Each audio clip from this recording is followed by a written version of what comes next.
Hey everybody, welcome to the Wadcast podcast.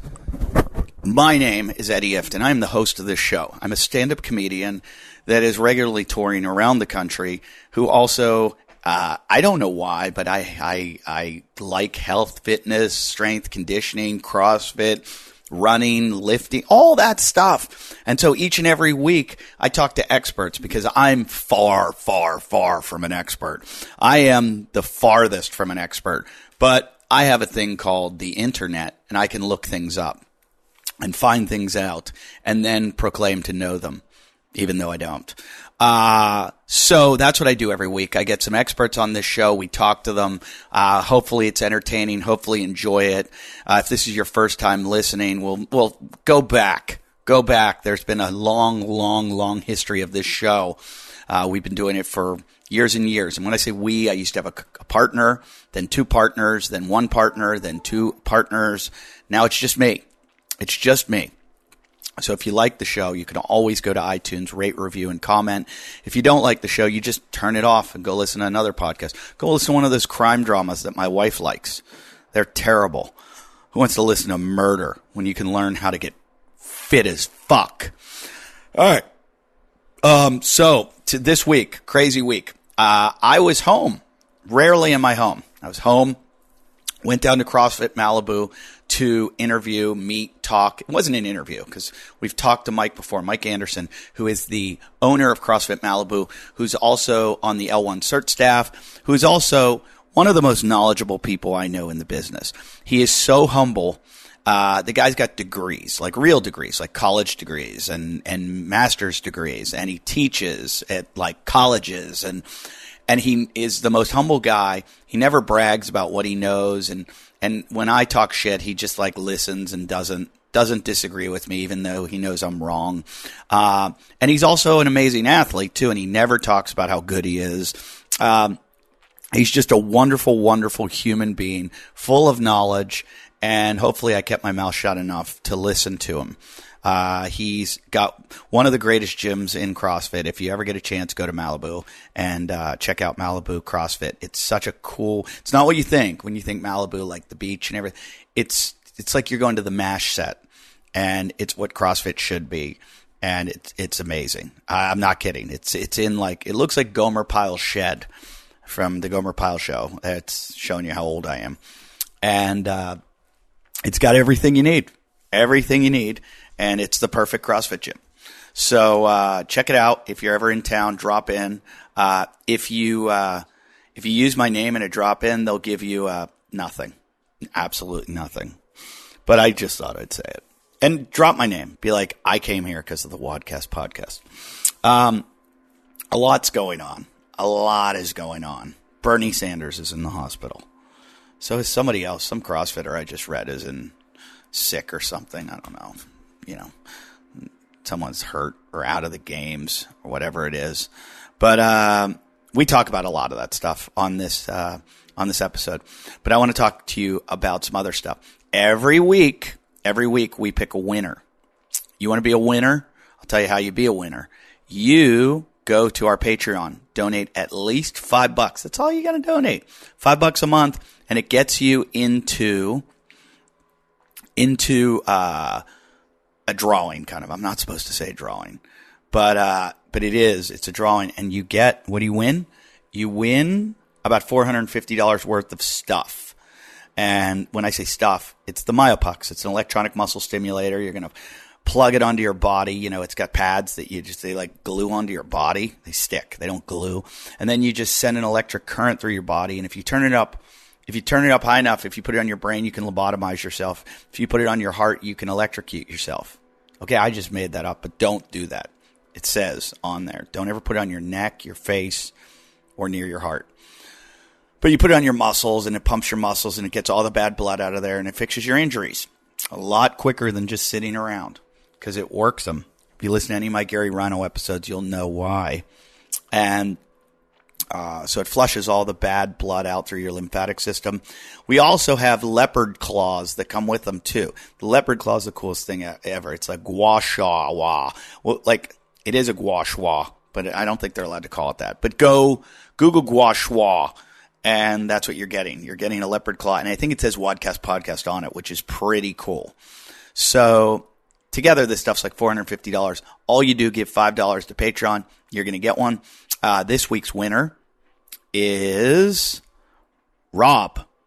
Rob, you can't just be Rob. It does. It says meet Rob. Well, don't, like every Rob that listens, try to claim this. You're not going to get it. Because I have Rob's email here. So Rob, we're just going to email you. And because you didn't put a last name. That's really weird. But Rob, you are the winner, and you're going to get an email telling you what to do and how to get your claim your reward, because you just won about $450 worth of stuff just for giving $5 a month. What a good deal that is. What else? Do I always have to talk about stuff? I'm touring as a stand-up comedian. I am on tour. I'm at a different place every single week. This week I'm in LA, but I don't want to plug any of those shows because I don't want you coming to any of those. All right? The reason being because they're just practice gigs. I do them to get ready because November 2nd, I have a big gig at the Ice House in Pasadena where we are filming. There'll be a film crew with 5 different cameras in there. Come be a part of it. I've said if you message me at wadcastpodcast.com, wadcastpodcast@yahoo.com, I will hook you up with tickets because you're a Wadcast listener. And I'd like to have fans there and not just, randoms, not randoms, but people that just come to see comedy. I'd like to have fans. So that show's going to be great. We're filming that for, that's like my pre-special. The 24th of November, I'll also be in Los Angeles at the Comedy Store, my own show that I do, Eddie Ift and Friends. If anybody came to that last show, I have like the top comedians in the country on that show. I had Mark Maron, Adam Carolla, Nate Bargatze. Who else was on that last one? Whitney Cummings. No, she wasn't on that one. I don't know. It was a great, great show, though. There were some other. I said Marin. I forget who else. But this next one will be even better, if it could be that way. But it will be. Next week, I am in Reno, Nevada. And I will be at the Silver Legacy Casino, I believe it's called. And with me, I don't know who's featuring for me, but I do know that it's called the Laugh Factory. It's the club. It's really fun. And if you're in Reno, come out and check out a show. That is the 8th through the 13th. I'm there for a long time. That's like 1, 2, 3, 4, 5, 6 days. Oh my God, I'm going to kill myself. Living in a casino for a week. I'm going to try to be doing all my hikes and like going up into the mountains and getting my miles in for my 68-mile run in Reno. So if anybody knows some good trails, some people have sent me some stuff, but like I need detailed shit. Like go to this parking lot, turn left, then go here, then look out for snakes. Hey, the abominable snowman lives here. Sasquatch is over there. Don't go there. So that's the deal for that. That's October 8th through 13th. I worked out at a CrossFit gym there last time. I think it was Casey Parlette's. The guys from San Diego have a gym up there. So I'm going to head back there. October 18th and 19th, I'm going to be in Salt Lake City. I don't do Salt Lake City often. I think the owner is skeptical of me and doesn't think I can draw. So let's prove him wrong. If you own a CrossFit gym, do me a favor, make it a community event. Say, hey guys, we're all going to go out and see Eddie Ift. He's a CrossFitter. He does comedy. Let's support him. Come out to my show I'm at Jordan's Landing at Wise Guys. Wise Guys Comedy, Jordan's Landing. I don't know where Jordan's Landing is, but come to it and support. I'm doing only 2 nights, the 18th and 19th. Even if I got like 2 CrossFit gyms to come out as community events, they would be like, oh my God, this guy's amazing. He sells so many tickets. Let's go. Let's bring him back all the time. So help me out. Be supportive. Then I'm off for Halloween. I take a long time off. Halloween's big around my house with these kids. And the 8th and 9th of November, I can be seen in Calgary, Canada at Yuck Yucks. So come out and see me there. And yeah. And then the Thanksgiving week, I'm in Naples, Florida. And then the week after that, I'm in Portland, Oregon at Harvey's. And then the week after that, I'm in Alaska. And then the week after that, I'm in North Carolina. So all my dates are at eddieift.com. Come out and see me. Send me a message at wadcastpodcast@yahoo.com. Last but not least, please go to eddieift.com. And one thing you can do, if you want to be part of the Wadcast Podcast Ultra, we are running 68 miles across the Backbone Trail, which goes from Pacific Palisades in like Santa Monica, well, Pacific Palisades right next to Santa Monica, all the way to Point McCoo in Ventura County. It's over 14,000 feet of elevation. 68 miles is a bitch. The elevation, not the elevation, but the gain and the trail, the fact that it's single track over rocks and boulders makes it so brutal. This is the toughest thing I'm ever going to do in my life. And I'd love for Wadcast listeners to help out. Here's what I want you to do. If you donate some money, all of the money goes to a charity, which is the National Fallen Firefighters Foundation. All these mountains where we're going over have all burned down. And I watched the firefighters when they fought the fires, and I was blown away by what these guys do and how much they risk for us. So I'm seeing what I could do to get back to them. But I'm not here to be Mr. Benevolence. What I want you to do is donate money so that I'm held accountable. Look, I would love to right now say I'm not fucking doing this, but it's funnier if I do it. And the only way I'm going to do it is if I see a big pot of money that people have donated and I'm like, oh shit, I've got to do it. So just know that if you donate money to, like, don't even bother with our Patreon right now. Bother with this. If you donate money, know that you are going to take part in forcing me to go 68 miles. I'm going to cry. I'm going to cry, definitely. There will probably be crying. I'll film it. Hunter's going to be with me. He'll film me crying. So, yeah, Hunter's coming. Big Hunter. Hunter McIntyre. Baby Hunter. Another Hunter that we have. It's like the small version of Big Hunter. Tommy Hackenbrook's coming. Daniel Cox, I haven't heard from you. Are you coming or not? Daniel Cox is an Ironman triathlete. Dustin Fierro, I need commitment. I'm pretty sure you're coming. Dustin Fierro has been a guest on the show. He's a professional paddleboarder, ultra runner. Like these guys, it's easy for them. For me, it's not. But listen, donate so you can laugh at me. I've only trained up to like 15 miles already, and I got to go 68. So that's that. Get involved. Go to eddieift.com. You'll see the main banner right there on the front page, all about, you can click the link to donate or get involved by messaging me. If you want to come on the race and you're going to add to it, like you're going to be fun, and let me know. I don't want some random guy who's like, the problem is guys have messaged me that are like top ultra racers who are like, I want to win this. It's all about camaraderie. We're all hanging out together. We're going to walk, hike, run together and try to stay together because it gets dark, it gets spooky. And so we want it to be a fun event. We also need people to kind of pace us. If you want to go from one checkpoint to the other where we fill up our food and water, those are going to be like 15-mile stints. So maybe you just want to do 15 miles with us to help out and contribute. Let me know. Or if you want to work an aid station, you go, look, I got nothing to do on November 22nd. I'm going to volunteer to come out, and when you guys come back, we'll refill your Camelbacks. We'll give you foot massage. Whatever you want to do, aromatherapy. If you want to, do a hula dance, whatever is going to make me happy, please come do it. Tommy Hackenbrook, you get to meet him. He's a big CrossFit celebrity. So please come out, help out. That's November 22nd. Send me an email. What's the email? wadcastpodcast@yahoo.com. Now, this is officially, I think, the longest intro I've ever done. So let's just get the show started and enjoy my discussion with one of my favorite people, Mike Anderson.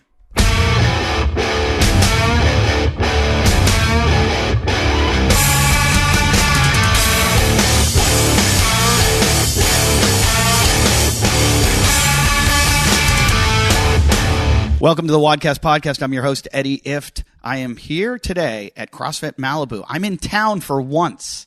I am in town, and I am with one of my favorite people in the world, Mike Anderson, the head coach, owner of CrossFit Malibu, also an L1 Cert instructor. And he's staring at my Zoom, wondering, is something wrong? What's wrong with your Zoom? My Zoom is my recorder. We were having a bully conversation, and I turned on the recorder because I was like, we need to talk about it on air. Yeah, because it was very interesting. He was talking about how he just pointed his bully out to his dad, and that was the end of him. That was fourth grade. So we walked up to the front of the school, and this kid had been picking on me, and apparently, you know how they say, like, he just was being mean to you because he was jealous of you. He wanted to be your friend. Yeah. But I actually, thinking back on it in retrospect, that is exactly what it was. Because after I walked my dad to the front of the school, I told him that night, like, this kid's picking on me. Come to school. He parked the 1970s van in the parking lot. He walked up to me. He walked up with me. He probably had bell bottoms on. It's like 1977. I pointed at the kid, my dad, and I looked back over him. I still remember, like, looking back over my shoulder up at my dad. And my dad then looks. I looked at the kid, and the kid ran away, and he never messed picked with on you me again. But we became friends because... See, I was bullied, and I bullied. I bullied a kid, I remember, in around fourth grade, a new kid. And I got, like, all the other kids, and we would pick on them. It was kind of a group effort. That often is a group effort. And then that kid beat the shit out of me. He beat me senseless. And that was the end of it. That kid. And that's why I'm like, you learn that social hierarchy. And it was like, that kid went from being, the picked on kid to all of a sudden everybody's like, hey. The top of the heap. Yeah. And if you're out there, Brian Fronheim, I'm sorry. Sorry I picked on you. And you're sorry just because you got beat up by him afterwards. No, I felt bad. Right. As I got older, I was like, wow, why did I do it? But it's because my cousins beat on me all the time. It's like, perpetuates. But you were saying that there is a Stanford psychologist or a book that has been written about. Yeah, I'm reading a book called it's something about raising an adult, how to raise an adult. And it's written by this woman, and she's a Stanford professor, and she was saying, that there's a healthy level of bullying that allows kids to learn social hierarchy. Yeah, it's difficult to hear a healthy level of bullying, but there's a healthy level of friction that is available or should be available and allowable for kids to work out their issues themselves. The difficulty, I think, now is that there's environments where parents or adults or teachers can't they can't see what's going on. And a lot of it is behind closed doors, and you have no idea. So, like, we talk about when a kid kills himself because he's cyberbullied, it's because they're not on the playing field with teachers watching and someone moderating. I think the cyberbullying thing is amplified. So, like, if you're bullied in a group, there's hearsay. There's, hey, did you hear, Mike got beat up behind the school yesterday? Whereas if it's cyber, everybody sees it because it goes out on, like, some social media platform where not just three people. Amplified. Yeah, it's amplified to this degree of, like, oh my God, my life is ruined. Well, and then the other point that I heard is that you can't ever get away from it. So if a kid's on his phone, like if an 8th grader has his phone, he can go online and he can continually be bullied 24 hours a day. Whereas, like, when I was in 4th grade being bullied, I know that at least when I got on the bus and left, the kid, I had 12 hours of reprieve from being tortured by this kid. Yeah, it's funny though with the cyberbullying, because doing what I do, for a while too, when I was doing talking shit, I'd open up the internet and it was just like 7,000 comments. You suck. You're not funny. Kill yourself. Jim Jeffries is funnier than you. And I would see this and it would get to me and I would write back and fight with people. And I used to do it on this show today. We used to call it delete ban user. I would just on Facebook, if anyone wrote shit, I was like, oh, fuck off. Goodbye. You're gone. Right. And I remember you talking about that in the early days. Garth Willoughby was the original delete ban user. He's a good friend of mine now. But Garth actually got. I mean, I know Garth Willoughby from just this show, but I hear his name and I know Garth exactly got deleted because he said, the one thing about online, you don't realize somebody's tone. Like they could be sarcastic, they could be they could be trying to have fun with you, whatever it is. But I found recently, it's so funny, I don't use Twitter much, and I'll be off of it for like 3 weeks, and all of a sudden I'll hit it, and I'll be like, oh, wow, I have all these tweets of people that hate me, there you go. Or whatever it is. But it doesn't bother me because I'm just like, whatever. Imagine like in the late 70s, if you came home from school and you pushed the answering machine and you had 30 messages of, oh, you're an asshole, go die. People didn't do that. Yeah. Did they? I mean, I don't think so. I don't think so. I mean, I did have it in high school. I had a guy call me and be like, we're coming to kill you. Nice. Okay. But it wasn't 20 guys and over and looping. And I did have one time I think it was 8th grade. I was getting off the bus and there were a group of high school kids waiting at my bus stop who they had cars and they were waiting there, and I was like, I'm going to die. So they were at least 16 years old. Yeah. Or one of them was. And I remember saying I was probably 14 or 15 because I went to 8th grade twice. But I remember saying to the bus driver, close the door and go. Go. I'm not getting off the bus. And the bus driver looked at me and goes, are you going to be good? There you go. You've been so bad. I'm going to throw you off this bus and let you take a beating. Sink or swim. Or if you promise to be good, I'll drive you out of here and let you escape. That's funny, that bus thing. I remember in past years writing a reflection on my earliest sense of being athletic or active. And one of those was getting off the bus and seeing how fast I could run home. Yeah. Because that was like, all right, I did it in 3 minutes and 20 seconds yesterday. And I'm measuring this on a Sesame Street Ernie and Bert watch. That's hilarious. So okay, I'll wait until the second hand gets at the 12, and then I'm going to sprint. But now, as you said that, I have this memory of a kid coming around the corner one day as I'm running, trying to tackle me. He's a kid that, I don't know, went to in my neighborhood, but was at another school. And I'm like, oh my God, now I'm playing now there's an object. Yeah, I'm on offense. He's a defense, and I got to get around him. But I would run home from school, get out my backpack, do my homework as fast as I could, and then go outside and play. I think I developed my speed. I had cousins that lived, 4 older boy cousins that lived 5 houses away up a hill, about a quarter of a mile up a hill. So I would go up there to play every day. And sure enough, every single day, we'd be playing basketball or football or whatever we played, hockey, street hockey, whatever we played ended up in a fight. And they were all older and bigger. And, I would mouth off, and then I was about to get the beating of a lifetime. So I would sprint home. As fast as you can. As fast as I could. It was about a quarter mile downhill.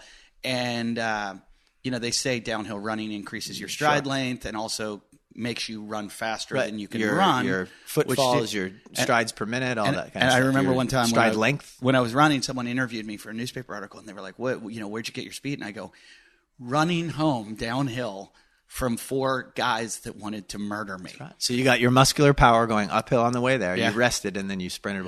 Well, we have an exercise physiologist who I've talked about him before on the show, sports medicine professor who he and his wife, both sports med professors, recently retired. When my kids were born 5 years ago or so, he tried to get me to hold on to my kids' legs and then just move them back and forth to stimulate fast twitch muscle fiber if I wanted to have a sprinter. That's hilarious. Yeah, but I want to have endurance runners, so I think endurance ultimately is what you want. And I don't know. I think my kids both right now, from watching, they're both fast twitch. Okay. I had my daughter out on the trails the other day, and she sprints, stops, sprints, stops, sprints, stops.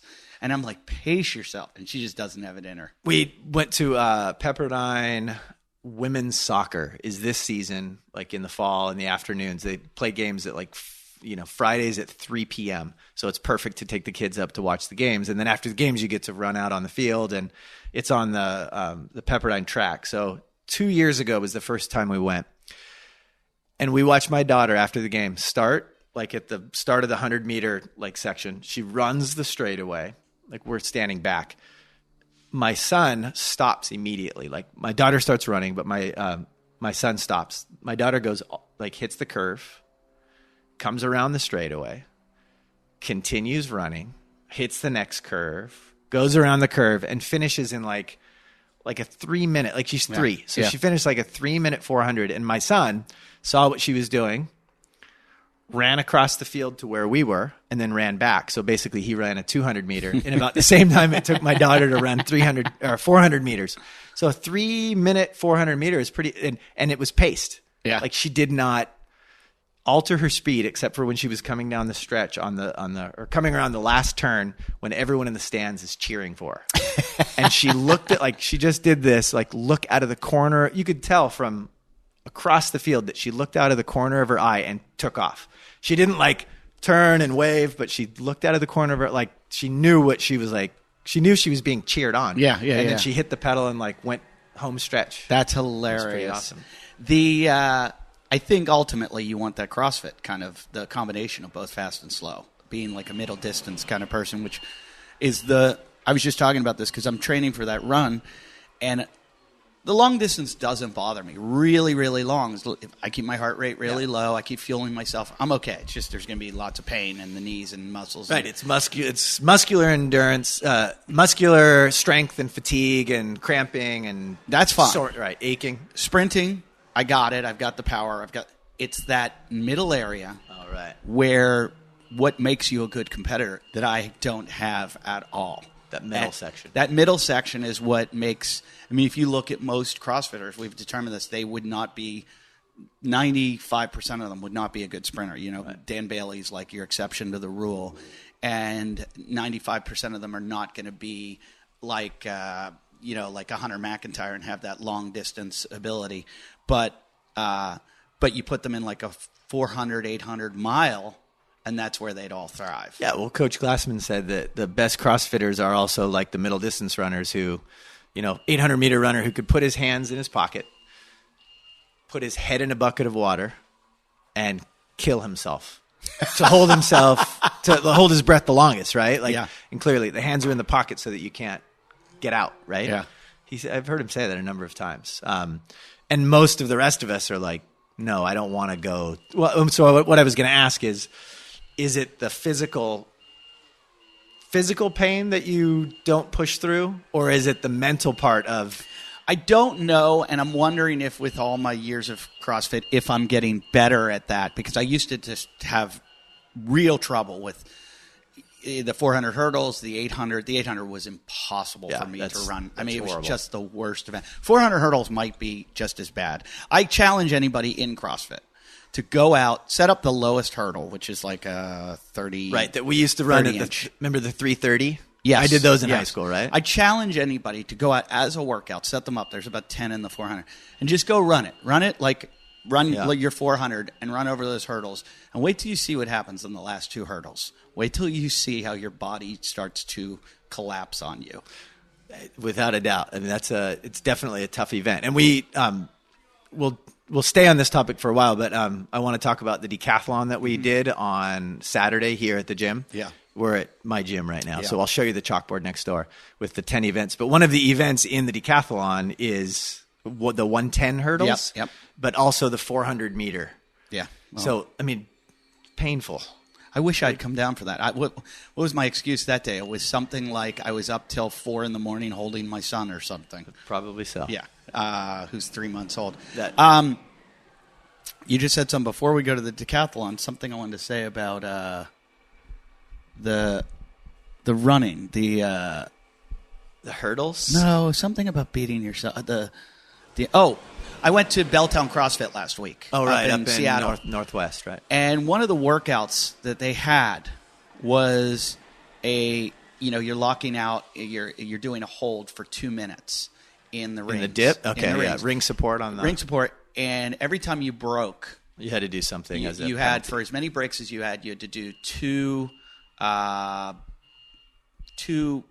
cleans, power cleans, with your body weight, and then 5 GHD sit-ups. So if you broke 4 times, you're doing. So the workout was like 5 minutes of ring support, every break, cleans, and GHD. 2 minutes of ring support. 2 minutes, okay. But there were 3 rounds, so 6 total. And so, but after each ring support, so let's say you broke 4 times, you've now got 8 cleans, and you've got 32 or however many GHD sit-ups. So I'm not strong right now, and I was like, fuck, I don't want to do these cleans, but I was like, I'm not good at enduring pain. Well, I've been doing all those breath holds. All right, okay. And the breath holding has taught me that breath holding is basically pain. You're doing CO2 tolerance. And what they've taught me is to go to this mental place of create like an independent activity that's going on in your brain. Yep. Disassociating from the pain and going somewhere else. Right. And so weirdly, I did that. So I got in my hold and I started going into like one of the examples they did for us is create a barbecue. Like go out, turn your grill on, do everything, baste your chicken, light it. Yeah. And the other one I do a lot is I go skiing. And I get to pull my skis off the roof and put my boots on and go to the chairlift and creating a story behind the disassociation between the pain. So that's what big wave surfers do when they're getting held down. I was just say that, yeah. I do it. Sure enough, boop, I'm done. You did a 2-minute ring support. 2-minute support. I now only have to do 2 cleans. Oh, because it's at the end of the round, 2 cleans, 5G. So you broke the workout. Yeah. Those are tough workouts to write for a general population. Yeah. Like when there's a group of people coming in for like a specialty class or open prep, and I know that they're a certain caliber person that can tolerate something, I'll write a vortex workout like that you can get lost in. Yeah. But with a general population, it's like you may come away from that. When we do them, we experiment with those on Saturdays. But I may come away with like the intention was something like 25 cleans and no more than 90 GHD sit-ups. But at the end of the Saturday workout, it may be like one person only did 6 cleans and 12 GHD sit-ups, and then one person basically never finished the first round because they were constantly breaking. I often wonder that about you guys. And that would be really, really hard. Yeah, those are difficult. And I felt guilty after the first round. I felt like, I broke this and it's not working. Like this workout's a waste now. Right. So what happened in round 2? Were you able to do that? Round 2, I broke once. Okay, purposefully maybe because maybe no, it got hard. It started to get hard. And what was the rest interval between the first and second round? I don't think there was any rest. Oh, you went right? Really? Yeah, I went right back. Oh, got it. Okay. Now, I have to say I scaled the cleans because I didn't want to do my body weight. I did it at 135. Yeah, that's... Oh, I'm sorry. It wasn't a clean. It was a thruster. All right. It was a thruster. You basically did a squat, clean thruster. Yeah, and I was like, thruster. I'm not going to thruster my way. Because in my head, I went, I'm going to probably break 3 or 4 times. Yeah. And I do not want to be doing that many thrusters. In my estimation, I feel like as an individual, especially when you're dropping in somewhere and you potentially don't know if the coach is going to talk about the intention of the workout, which we do most of the time. Yeah. Sometimes we don't. He did. The coach was good and he did talk about it, or she did talk about that. I just don't. I mean, I think I went like mental crazy with the. To me, it just said to me how powerful my mind was, that I've never been able to do that kind of thing before. That makes sense. Where I went to this weird place and just endured the pain. And the tendency is when you get in that zone in your head, you're also doing a breathing pattern that is the opposite of fight or flight. It's a relaxation, right? Into the nose. Out. Are you going out through the mouth, or all of it's nasal breathing? I forget what I was doing. It's probably nasal breathing. Now my daughter tells me, I heard her say to my wife the other day, she goes, "Mommy, relax, take a breath." She goes, "Smell the flowers, blow out the candle." Yeah, it's a tool, right? I mean, and this is great because it isn't just for athletes. Yeah, it isn't just for people that are stressed. It works with kids. Like these are tools that you can take and teach people. Oh, we've done it a ton of times with my daughter when she's anxious, and you just go, "Hey, come on." Take a deep breath, and all of a sudden you see it. And I'm like, where was that when I was a kid? Exactly. I remember hearing the word stress for the first time in high school. I was like, what is that? What's stress? What is stress? What does that mean? And then now everyone knows it. Unfortunately, like our 5-year-olds know what stress is. I know. I saw my daughter the other day. She was joking kind of. She held her finger. She went, there you go. And I'm like, oh, God. Tools for living. Little Malibu kid. The first time... perhaps not the first, but years ago, I went to a Julian Pinot Strong Fit seminar. Yep. And he's really one of the one of the first guys that talked about trying to delay the fight or flight by maintaining a breathing pattern. Mm-hmm. So focus on the breathing pattern. Mm-hmm. Because if you go mouth breather, you lose it. You're in fight or flight, and the heart rate jacks up and that type of stuff. So that's a good tool. Today's episode is brought to you by Whoop. Whoop, there it is. I did it again. Whoop, I did it again. I don't think that's the same song. That's really annoying. I know. You probably want to turn me off, but don't, because you're going to miss some valuable information about the performance tool that's changing the way people track their fitness and optimize their training. Whoop provides a wrist-worn heart rate monitor that pairs to your app on your phone that provides daily personalized analytics and insights on recovery, strain, and sleep. We talk about it on the show all the time. Know when your body's recovered or when it needs to rest by getting to know your nervous system through heart rate variability. That's what I said, heart rate variability. That is the important part. And that's how you find out a whole bunch of different things, a whole bunch of different metrics, and you find out your quality of sleep. Speaking of sleep, my 3-month-old is waking up right now. So if you hear crying in the background, that's because my 3-month-old is like, I don't care if you're recording, Dad. I don't care if you're talking about probably the greatest innovation to come to fitness, which is Whoop. I just want to cry because I want to eat. All he wants to do is eat. But if you've got a Whoop, you can track your workouts. You're going to get strain scores. They're going to let you know how strenuous your training was on your body, and basically look every day. And you go, hey, am I ready? Because they've got all kinds of data from average heart rate, max heart rate, the calories you burned. You're also going to get optimal sleep times based on how strenuous your day was, and it tracks your sleep performance with insight into your sleep cycles. So you're going to find out what kind of stages of sleep you're in and what kind of sleep quality and consistency you had. Really, really great. It can show you where your sleep breaks up, how you're sleeping, and then you can adjust these things. You can go, oh, I slept with a pillow, or I slept on my side, I slept on my back, I went to bed too early, I went to bed too late, I ate before I went to bed. You can start figuring this stuff out, and you can find out optimally how to train, when to sleep, when to eat. It's just about dialing this stuff in. And if you're serious about your training and about getting better and being elite like me, if you want to be like excellent and amazing like I am, then you want to do this.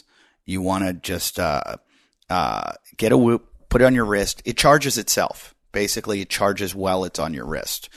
Like, I think it's got like a 5-day battery life, and you take this little plastic thing, you put it over the top of it while you're sleeping, and it can charge again after 5 days. They've just released the new Whoop Strap 3.0, which has upgrades to the hardware.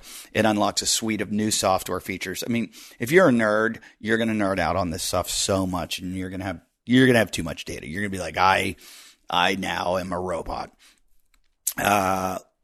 They've got an improved strap. It's got live heart rate monitoring. So you're not going to need I used to wear a Polar heart rate monitor around my chest. There's no need now because it's there on my Whoop. And I love it. It's keeping me. I have stopped overtraining. I'm not getting sick anymore. Because I just know when to say when now. And it gives you confidence too. You'll wake up, you get the green light. Whoop will be like, hey, you're ready to train. And I'm like, oh, good. I can give 100% today. Instead of going, I'm not sure how I feel. I don't know. I might be going too hard. This goes, hey, green light, go. But some days you wake up and it's like, don't do it, dude. Go back to bed or take a day off. You walk it off, man. You're not ready. And that's great because that's what's important for us all, when, especially as you're getting older. Look, even top CrossFitters are using this thing. I have seen many, many of the top guys wearing it, and it's good for them too, especially the amount of volume they're doing. It'll tell them, sit back. It's detrimental if you overtrain. So you want to get $30 off a Whoop membership? That's what you said to me. I heard you. You were like, how do I get $30 off my Whoop membership? Well, it's very easy. You're going to go to whoop.com, and you are going to put in WODcast at the code. The promo code is WODcast. That's simple. They're going to give you $30 off a membership. So why don't you do that? Go to whoop.com, put in Wadcast, and change your life. I know. You think you really, really care about your health, and you're focused and you're intense, and you work out all the time, and you just want to be the most in shape, fittest, healthiest person in the world. And you think no one cares about your health as much as you do? Well, you're wrong. Robert Clark cares more than you do about you. Who's Robert Clark? He's the creator of Alpha Wolf Nutrition. I'm going to say that again. Alpha Wolf Nutrition.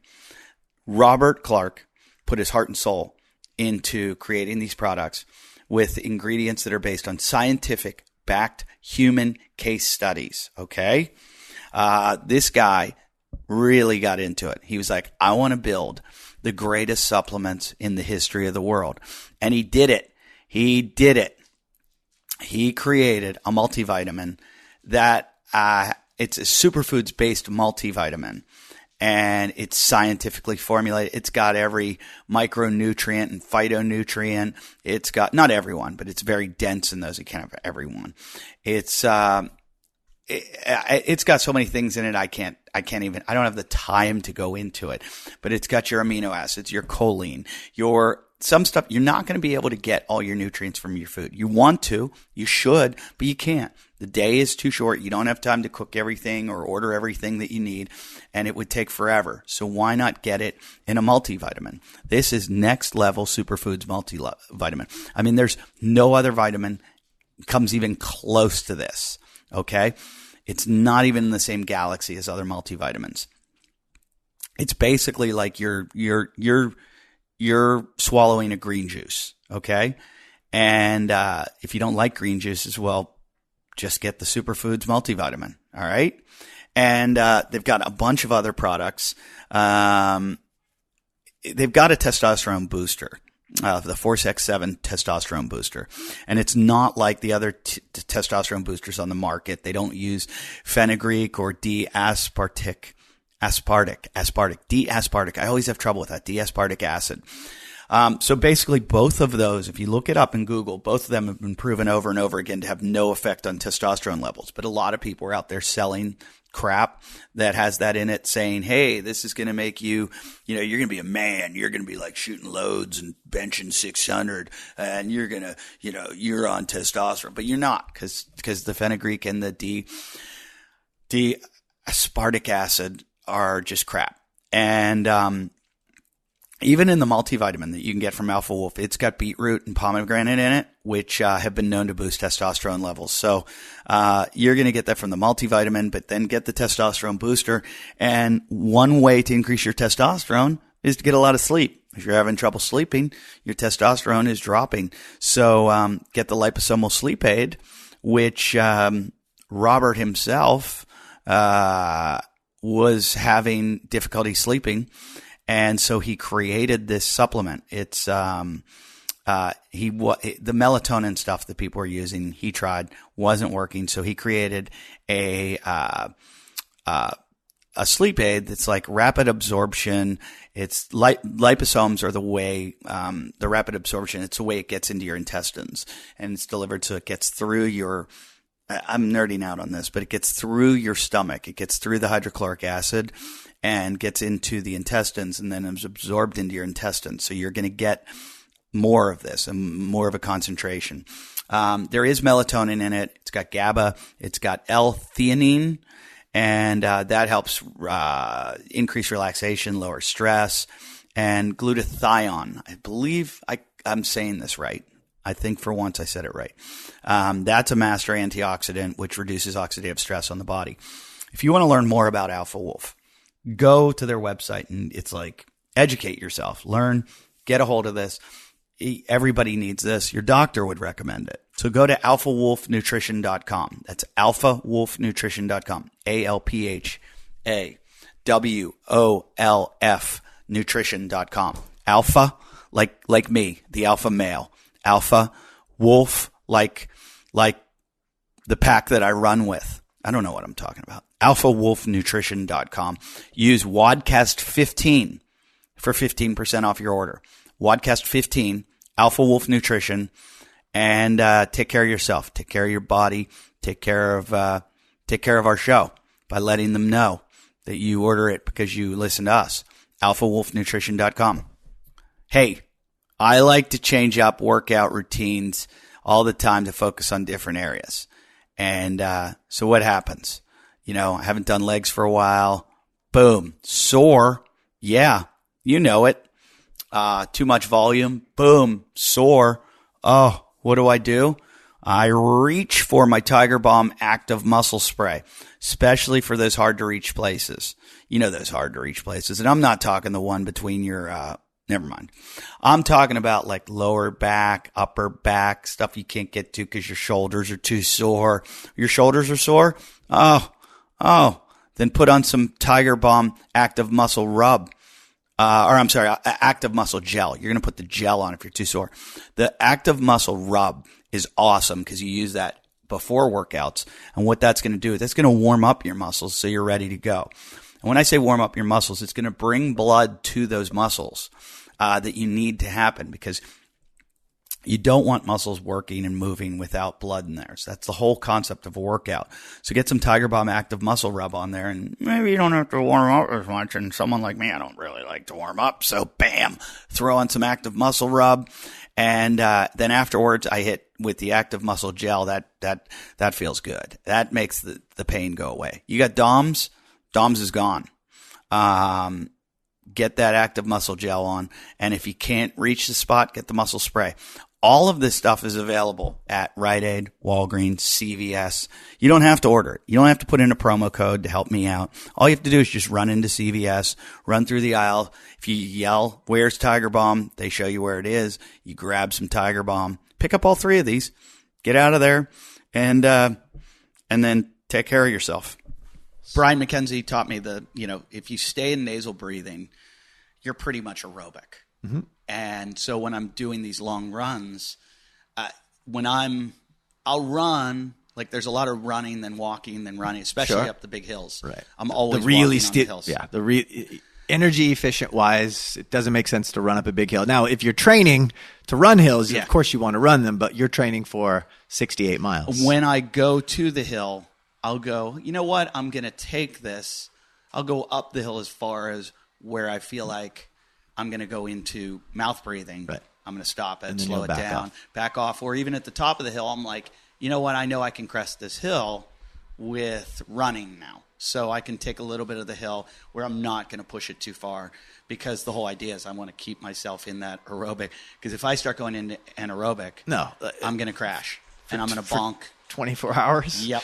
And it's different when you're racing, because that there is a psychological edge to maybe hitting the top of the hill and then pushing it a little bit further. But when you're talking about longevity over a course, when you're not necessarily racing, you're just going to finish. Yeah. There's a different. Totally going to finish. But I have Idiot Hunter coming now, and he keeps talking about how fast he's. I'm like, we're going together. He's going to be by himself then. Yeah, I was like, we're going together. It's dark out. 12 hours of it's going to be in the dark. I just read the record for 68 miles on the backbone. What do you think?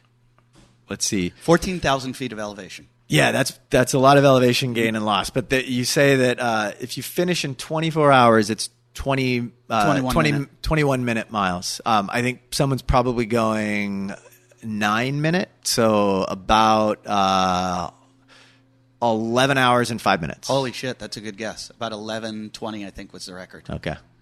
Wow. Now Hunter did it in 2 days. 2 days. Right, okay. Yeah, and he keeps talking about this. It's the easiest. He keeps telling me you're overtraining. I'm like, I'm running like 12, 15 miles a day. He's like, you're overtraining. I go, I'm not overtraining. I will not be confident till I have 35 miles under my belt. Okay. Like if I do a 35 miler, I'll be like, okay, I'm going to do it. You're ready. And that's what? That's half. It's a little over half of the mileage. That's what I need to go into it on might race not day. Die. Right. And as I ran marathon training programs for 5 years, like big groups of runners. And my thing was, as a distance runner, while my competitors were running 120 to 130 miles a week, I never was over 40 to 45 because I didn't want to run that much. Yeah, and it sucks. The secondary thing is I'm a little bit fragile. Yeah. So I knew I didn't want to get hurt. But that's the thing. If you train for a race and you're injured at the starting line, Like, that doesn't make any sense. I'd rather be slightly underprepared and fresh and ready to go than broken to some extent, knowing that I'm going to have to hope that my calf, doesn't break down. I pull off any time I feel like there's an injury or anything tweaked. I'm like, I'll take tomorrow off. I'll take the next day off, whatever it is. I was just talking to Winston Fisher, who was on this show, who's a friend of mine, who did Race Across America twice. He did the 7 marathons, 7 days, 7 continents. He did this race where they went up and down Aspen Mountain, like as many right, times up the trail lift, in 24 hours, and he run around Central Park in 24 hours. And he's got foot, ankle, knee, hip problems. And that was my one thing, was going into this, like, how do I want to finish this, that I go, I didn't break any bones. I have no stress fractures in my feet. I didn't ruin my walking for the rest of my life. Yes, that's where I want to be. And so it's all about cartilage. It's like, I don't want my knee. And when I tell people about it, I'm like, you don't get what it's like walking down 5 miles. Well, walk down like the hike up Half Dome in Yosemite. It's like, I think 16 or 17 miles. And the first, going up is not the problem. It's coming down the really large rocks where you step down about 2 feet after you've already been hiking for Camelback's 12 hours. In Scottsdale or Tucson? Yeah, it's just coming down. And someone just died Half Dome. Did you hear that? No. A couple people, I think, fell. Exposure? Oh, they fell. Yeah. That's it's got a railing a cable up there. Yeah. And I've been up a couple of times. I had a friend that didn't go up who was severely phobic of height. Like, he wouldn't go near the rock. Like, he got close enough to it to say, like, all right, that's it. But then I've had other people that I've gone with that I've taken a harness and latched them into the cables, like with carabiners, so that they're clipped in the entire time. So, I mean, if I took my kids up there, I don't know how I would do it without harnessing them in. Like, I would. I took my daughter into Malibu Creek State Park the other day, and where the cliffs are by the lake. Yeah, Apes Wall or one of those. She wanted to climb up to the top, and it was all of a sudden I went into like fight or flight because of her. Yeah. And I had her in front of me, but I was thinking, like, this, she's moving so quickly, and I'm like, how do I do this that she's safe and that I'm safe, that I don't fall off back, because then she's. And I just was like not happy. I was like, those are tough situations. Yeah. To try and judge what is enough to be like, this is just enough exposure to allow them to be daring, but and then as a parent not to be like a helicopter parent. Right. And that's exactly where I was. And I kept thinking, I also don't want to give her this buzz, which I think she gets all the time, of this, like, I like this. I'm going to go a little higher. I'm going to push it. I'm going to push it. I'm going to push it. And I had very neurotic parents. My mom was always like, don't do this, don't do. And I did everything she said not to do. You're going to get hurt. Yeah. My mom was always worried. And the phrase, be careful. Yeah. That's a weird thing. That's a weird message to send to tell a 3-year-old to be careful. That doesn't mean anything. But it also tells them that there's something to be feared from things like that. So I tried as much as I could not to use the word "be careful." Jesus Christ! We are in an industrial yard here at CrossFit Malibu. It's actually a real industrial yard. So that's like a forklift, and he's loading a truck, and there's a core driller next door. So I don't think you guys can hear it that much. It just sounds like a gym. People are lifting heavy weights. We never have a fear of dropping something heavy. I worry about, like, do you remember when the kid passed away here in Malibu that was like an extreme athlete? Johnny Strange. Yeah. Now, I saw him one day. I was driving down PCH towards Zuma, back towards where I live, and I looked up ahead of me, and I saw someone standing on a car going 50 miles an hour. Wow. That's how I met him. I asked someone, like, who was that? And sure enough, like on YouTube a couple days later, it comes up that he's standing on a car going 50 mile an hour down the freeway. Well, that is, I grew up with a bunch of kids like that. And I had doses of it myself, I was a little more fearful, but I did a lot of dumb things that in retrospect I'm like, could have died then. So now I think about my kids. I'm like, do I want the kid that was like me, or do I want the kid that sits at a computer all day that I don't have to worry is going to die from the other extreme? Gliding? Yeah. Well, or die from sitting in front of a computer. Yeah. Well, there's and one of them, it's like it'll be a long death. One of them could be like Johnny Strange. He was in his 20s? 20s, yeah. Yeah. But I mean, he was, had done everything. Yeah. Base Everest, jumping, base jump, right. Yeah. Rock climbing, ice climbing. And it's like, he lived, but it's too young to die. Yes, absolutely. And so I worry about giving those dopamine releases to the kid when they climb up a little cliff. Higher, a little higher, a little more, a little deeper. Yep. Right. And it's like, what am I? Yeah, I've had neighbors say to me, like, you got to be careful. You're creating a little monster, and you're going to regret it. And I think about it all the time. I'm like, if anything ever happens to her, because I, push, right? Yeah, I'm worried. Yeah. I tend to take the approach that I don't. I let them ask before I introduce. So I don't say, "Hey, do you want to jump off that?" But if one of them, like in the gym, they come in here all the time and climb around on things, and I kind of watch. What are the potential? I worked a little bit in outdoor education, and so I had to take wilderness risk management and those kind of courses.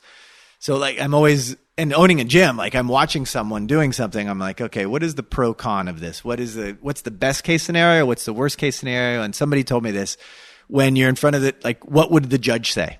Like, oh my God, did you not have the guy sign a waiver? Did you not, annually inspect the pull-up bars or whatever? So as I'm watching, I'm judging what is the best case scenario and what is the worst. Right. And just like that's always on. That's one of the exhausting things about being a parent. That is on all the time. I was in Hawaii. I was surfing at Turtle Bay, and it's not a big wave. It's but it's a weird reef break. It doesn't matter how big the wave is. If it's on a reef, it's not a shallow reef, and it's a beginner spot, and it's alongside this like point. But I'm out there just paddling around, just riding some waves, and I see a guy paddle out, and he's got 2 kids on this big board. And he throws one in the water, just in like floaties, and then rides. You're going to hang out here, right? Yeah, and then rides a wave in with the other one. Right. Then paddles back out and throws the other one in. They switch. And I'm like, wow, there's a little kid. I mean, little kid. Like just floating in the water. Just bobbing out and down, up and down on the outside. And I didn't feel comfortable. No, the idea of that sounds fun, but also, especially in Hawaii, I've been out like on the North Shore, that's where we were, of Kauai. Oh, that's what I'm thinking of. And I'm Honolulu. Paddling out on a 12-foot stand-up board, just surfing it, and then the tide shifts, the wind's a little bit different, and all of a sudden it's like I'm riding chest-high waves in a reef that I can see inches below the water with a fin that's not even long enough to make that. I think, oh my God, I'm in the wrong place at the wrong time. So imagine that kind of scenario. Well, I ended up meeting the parent of that kid, and the not the guy who was doing it, but the mother. And she was like, I was a little mad. I saw him out there doing that. And I was like, I was out there with him thinking, should I like put this kid on my board? And she said, oh, it's Hawaii. Like they were from Hawaii. They're like, it's what we do here. It's what we do. This is, they have to learn. They're going to be around water their whole life. True. And this is it. And I was like, that is a philosophy. I saw a guy 25 years ago at County Line. Had just gotten out of the water. I'm sitting in the car getting ready to go. He parks in front of me, pulls out his board, he's getting ready to go in the water. And then after his suit's on and his board is off, is waxed, he gets a baby out of the car with a stroller, puts the baby in the stroller, had to have been 3 to 6 months, like small enough that it was in a bundle, puts the baby in a stroller, pushes it out about halfway into the sand, kind of a medium tide. Clearly the tide is not going to come up to get the baby. And then he goes in the water. Wow. So imagine he's going to be out there for at least 15 to 20 minutes and maybe comes back into check, and the baby appeared to be sleeping to me. But I was like, oh my God. That's a dude who loves surfing. That's a dude who, he didn't tell his wife where he was going. Oh my God. What he was doing. Feel bad when I'll leash my dogs on the beach while I go out. Yeah, right. We were surfing at Halama one time, and it's back when I only had one dog, and she's a cattle dog, and she's real smart, and I just let her run. Yeah. And we're out surfing. It was pretty big. It was like head high. And all of a sudden, some guy goes, dude, is that your dog? And I'm like, because she had been barking, running up and down the beach, kind of like pacing us, like, what are you doing? We see that at Little Doom quite often. And the guy goes, is that your dog? And I'm like, yeah. And he goes, dude, get her out of here. And I look over, and she has swam out. Oh, she's coming out towards you. She's out with us. And I'm like, oh, fuck. So I'm like, how am I going to get her in? So I've got to and you're on I pictured being on like a longboard, but you have a shortboard with a. And I'm like holding her by her collar and like trying to swim her in and not get killed by these waves. The waves. Yeah. And but it was one of these things. I'm like, where if something happens to her, I'm an idiot. Like I didn't do my job. Seems like a good idea, or actually, it didn't seem like a good idea. It seems like not a bad idea. Yeah. So I can't imagine putting my kid. And now I think back about it, and I'm like, was there somebody in the back seat or in the back? And I don't think there was. I will never forget that scene. I think that guy could go to jail. But especially, this was 20 years ago, so at least now he would be done for sure. Yeah, because I always worry. It's like you see all these parents have left their kids in the car. Yeah, the heat exposure and stuff. And I wonder about am I allowed to get out to pump gas? Or can I go pay? Or do I? Right. Yeah. I'm at the cash only place. Yeah. Can I run? The other day, yesterday, I had my kid in the baby, the car seat, and I ran out of the house, and then I realized I forgot my keys or something, and I put him down outside the front door, ran in the house and I'm like, whoa, wait. Coyotes, owls, snakes, any possible. I can't even leave for 2 seconds, and it's because you see the things on the news and exactly. But then you see these Hawaiian parents that are like, there you go, bob in shark-infested water, and there you go, you'll be fine. Learn to swim. Yeah, I think there's a balance, and I don't fucking know. I have no idea. Let's hear about the Decathlon. I want to know all the events that I missed. I would love this. Yeah, so we had our 10th anniversary event. So we opened back in August of 2009. And so to hold the 10th anniversary, we did 10 events in one morning. And the idea was to sort of mimic a decathlon for one of the reasons, because What is Fitness? Sure. The seminal article from Coach Glassman talks about decathletes as potentially being, the fittest humans until CrossFit started, right? And we're creating monsters. But I wanted to create 10 tests that were in some way similar to the decathlon, but not complete beatdowns, right? So when a decathlete runs the 100-meter dash, I think that's what it starts with. They recover and they go to do the next event. They're not wasted lying down and out of it. So our events were 10 different things, most of them being fairly short, some explosive. Actually, it starts with what ended up being the longest event, and I planned it that way. We began with a 3-person 5K relay. So basically, it's a 1-mile run for time. Still sucks. It still sucks. If you do it right, if you do it as intended, the idea is it's a painful, we'll say 5 to 9 minute run, for a CrossFit Malibu athlete. And we had people run it in, sub 6 and a handful of people PR'd. To start off a day with 10 events, setting a PR is pretty aggressive, but some people are due. They haven't run a mile for time in a year. So we started off that way. And I actually thought that we started at 6:30 a.m. So people showed up. We had about a half an hour of warm up, and I introduced the day. Kickoff at 7. So that was the first event. And I figured there'd be 6 or 8 people, especially we'll call it a rainy, drizzly Malibu morning, and it's dark out, and 3 or 4 people show up, early because they do. People bring coffee, they start hanging out, and people just continued to come in the door. I'm like, by the time we started, there were 30 people here. Oh shit! And the gym, if I have a class of 12 people, it is a packed house. So you have 10 teams of 3. People entered the day as individuals. Okay. But there were a couple events where they'd grab a person to be a partner, right? So most people showed up. Well, I didn't really announce all of the events far enough in advance so that you could plan for it. The idea was to kind of grab the person next to you and say, let's go. We're the team of 3.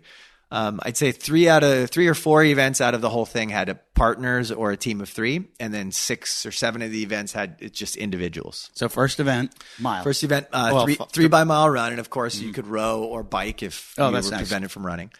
Universally scalable, of course. Pussies. Yep. Then, so those guys doing the 2.6 mile assault bike, that was a rough way to start the morning. Exactly. I'll take a run over an assault bike any day of the week. I take that back, calling you assault bikers pussies. So that event started at 7. Another event started at 7 as well, because imagine there's people waiting. Yeah, got it. So the people that are waiting can start warming up for an hour to set a 1 rep max deadlift. Okay. You can take as many attempts as you want, but you have to be done by 8 o'clock, I think it was. So 1 hour to set a 1 rep max deadlift. And then a third event, which is also a partner event that ends at 8:15.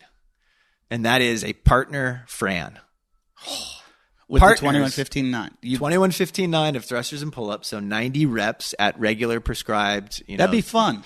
Yeah, and so you could divide it any way you want. It's so enough that it's not going to give you a Fran cough. Exactly, but enough that one of our coaches did it. Two of our coaches did it together. One did all of the thrusters, and one did all of the pull-ups just for fun. No way. And Jordan's their time must have been unbelievable. It was like 2:30. Like so they. I'm surprised they did it. They went unbroken through it. It just took them a little bit longer for the by the time. So they would switch. No. Like 21 thrusters Matthew did in a row. Right. And while Jordan's doing the 21 pull-ups, he's, flying through the pull-ups, but Matthew doesn't quite recover from the 21 thrusters. So he picks up that barbell on the set of 15 and gets 3 or 4 in, and you can see him starting to get gas, but he finished all 15. The pull-ups in that workout, the pull-ups would be easy, I think. Yes, but Jordan is so sore in his elbows, from that eccentric lowering of the butterfly. That so 10 events, he did that one, and that's the one he's regrets. I won't say disablingly sore, but that's where he's the most sore, in that elbow. I'd still rather do the pull-ups than the thrusters. Oh, for sure. Absolutely. He picked, if I were to do that one, that's what I choose. That's a good workout, though. So the idea is to kind of choose a scaling in both the pull-ups and the thrusters that you can finish as close to 3 minutes as possible. So that was fun. Clearly it didn't leave anyone, it left a lot of people on the ground, but nobody broken for 20 minutes or the rest of the day. So 1 rep max deadlift, I think we had 6 or 8 people that PR'd their deadlift, which we usually do twice a year, a 1 rep max, which was cool. We had a couple people break 200 kilos, which is significant, 440 pounds. Hate how you talk kilos all the time. Yeah, I know. It's the way we started. Whenever you talk, I'm like, I got to do math now. And so those are the first 3 events done by 8:15. And so then the next events 4, 5, 6, 7 were kind of were paired together. So the next event is a 500-meter row, and the goal is to set a record on your row. Brutal. So it wasn't just okay, anyone can get on the rower and row it at 2:30, and okay, I'm done with that. But no, it's you're trying to win every single event, right? It's the decathlon. That's great. I would have loved to have set up a point system like the decathlon has, but that's just too agonizing. I didn't want to do that. So 500-meter row for time. Again, if you look up at the board, which is next door, we have 5 or 6 PRs on that. Again, and it's 30 people consistently did every single event, which is kind of amazing for a gym that's only twice that size, really, to have half of the membership do every single workout, which was cool. The next event was a 2 by 25 meter sled push. So out and back. The intention was to have it take 30 seconds, right? So kind of like one of the throwing events or something. The sled?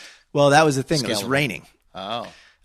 3 levels that you could do. The original one was 225, 160, and 45, right? But it's all about the coefficient of friction on the concrete, so on the asphalt. Made it easy. The rain made it exponentially more difficult. Difficult? It was so sticky, and it wasn't. It was so sticky because there wasn't a lot of. There wasn't standing water to float the sled on, but it would stick to the ground. See, I would think it would create like a slickness, like an oil. That's what you'd think. And it would be easy. But also people's feet are sliding out the entire time. Oh, that's true too. So we had to decrease it to 100/45 pounds/empty sled. Yeah. So the idea again was to try and get it around 30 seconds, but it took one kid 2 minutes. Oh, Jesus. Can you imagine agonizing? No. Like he was blown out. No. But most people were looking at like a 30 to 45 second event. No, Hunter wants me to do these hill runs that are 3-minute hills. And I'm like, do you realize what it's like to agonize for 3 minutes straight up a hill? That is painful. That's kind of like this guy, Antonio. Like he'd hit a patch because it's not even out there either. No. So one of the lanes had a little bit of so it was cool. Like it was a good environment because you have like 50 people out watching 2 people at a time just rotate through the sled push. So yeah, that inspires you when you have everybody watching. It was fun. What's the next event? We did Isabel and Grace. What? So those are the ones that are kind of like, all right. The goal was to try and make sure everyone finished in about 4 to 5 minutes. A lot of recovery in between these, right? Now, Isabel and Grace had to be done between 9 and 10 o'clock. So 2 3 to 4 minute events done within an hour. And the sled push and the sled and the row had like a 35-minute period in between them. So by like, I don't know, 10:30, 10:45, we had finished 6 events. Mm-hmm. The 7th event would have been really cool if I had 8 assault bikes, but I didn't, so I had to change it. For people that don't know Isabel and Grace, one is Grace's overhead, right? Or is that Isabel? We started with Isabel, so it's ground to overhead. So ground to overhead. 30 power snatches at 135/95, brutal. Which we only had 2 or 3 people do. And they were forced to, if they did great, whatever you did Isabel with, the snatches, you had to do the same weight on the clean and jerk. Oh, God. So people ended up getting about 20 or 30 minutes rest in between those 2 sets. That won't destroy you, but it's... And you can throttle back on it. Like, you know that, oh my God, I just blazed through 10. Now I'm going to take these next 5 a little slower. I've also done my mile PR earlier today. Exactly. And set a 1 rep max deadlift and, came close to my 500 meter row. Jeez, I'm so glad I didn't show up. So that it was amazing. Like there's a handful of people that are Is that the end? Is there any more? Oh no, there's more. Yeah, because I think we only covered 7. We have 8, 9, and 10. So 8 ended up being, we started to run into a time constraint because we did Isabel and Grace inside. Mm-hmm. So we did 3 people we did 8 people at a time. So to get 35 or 38 people through heats of Isabel and Grace, it took a little bit longer than we had planned. So I wanted to run a floater WOD that they could finish anywhere between 8:30 and 11, which was 40 calories on the assault bike and 40 burpees. Ugly. Yeah, so we turned it. This is harder than the CrossFit games. There were purposeful things that, like the bike was before the burpee, so that you didn't kill yourself on the. Like, imagine doing 40 burpees and then a 40-calorie assault bike. Yeah, you wouldn't be able to move the bike. You wouldn't be able to eat, and we had a taco stand. That was cooking food at this point. Like the taco stand. So you did 40 calories on the bike, then 40 burpees. So we skipped that in favor of a partner burpees for time. So you didn't do it. We didn't do the bike because I only had 2. That would have destroyed people. It would have destroyed people. Destroyed. So I think that's how people got under a little bit less destroyed by the end of the day. I've been following Castro's Instagram. Okay. And he's been posting a lot of the open workeds from past previous years. Yeah. And he said, I think 12.1 or 12.1, I think was, he said, I think it was the hardest workout ever. And it was the 7 minutes of burpees. Yeah, that was. And I wrote underneath, not for Russian ribbon dancers. Yeah, right. He was, I remember that guy. He blazed through it. But the burpees, that would have been brutal. With the assault bike, yeah. Yeah, that's brutal. So it was also a team thing. So they were going to go in gauntlet style. Anyway, so it turned out to be a good way to get in burpees because you got to get burpees in the competition some way. So we finished that workout. Everyone did it at the same time inside. It was a work rest thing. And then we went on to power clean ladder. By that time it had stopped raining. We set up 18 barbells across the asphalt.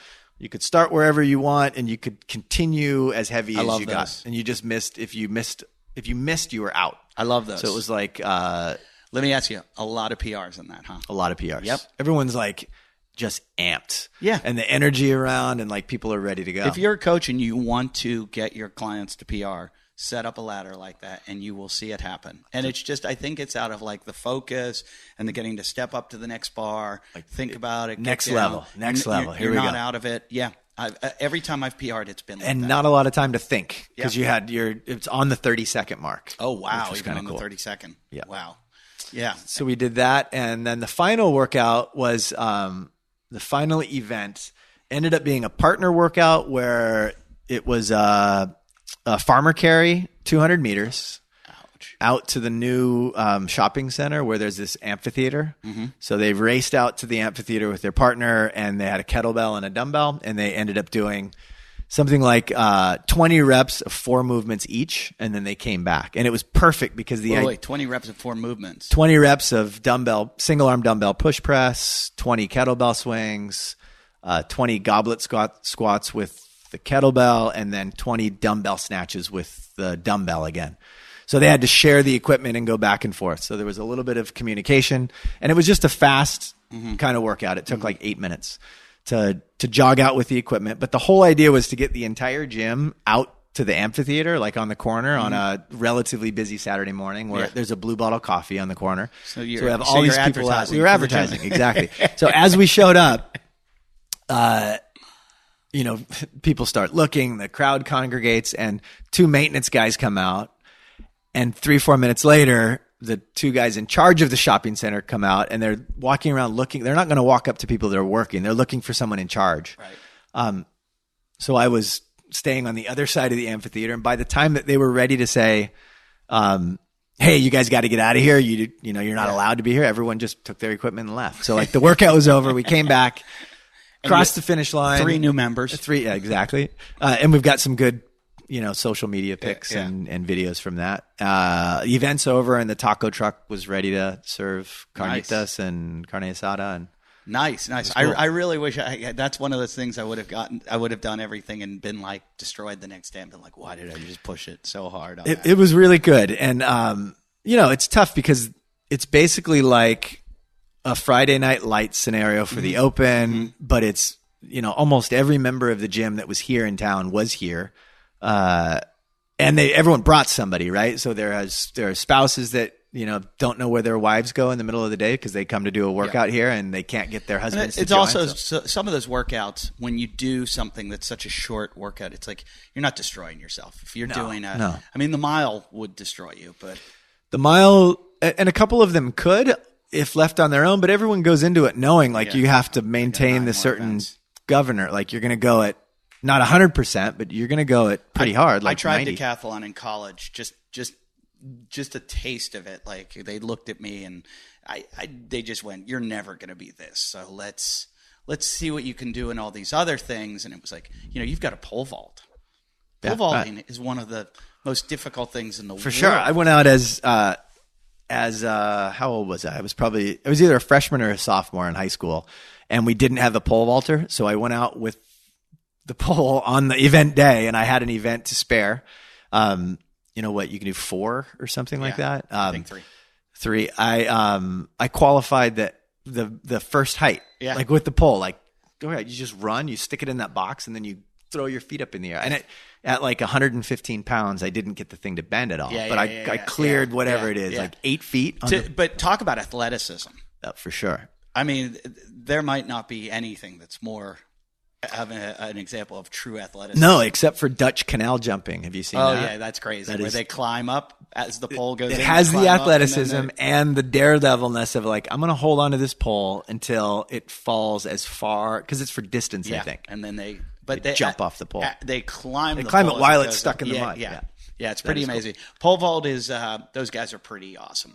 And the height that they're going is ridiculous. Just recently, a world record was broken. And I showed my kids I don't know the height, like 20 something. Yeah, it's like crazy. It's something like 8.5 meters or something crazy like that. Yeah, in the metric system. I mean, but it's crazy that you can go whatever it is, 26 feet in the air, and you clear it by a half a centimeter, and it's because your body arcs, your hand is on the pole, and you pull your elbow and your forearm and your fingertips, and it's amazing. Yeah, it is. We watched it in slow motion with the kids, Yeah. like a couple times through, and they're like, "What is that?" Yeah, Like, it doesn't compute. I remember when I started running, and guys went and did it, and we went over, and I was like, as a kid, I had always played.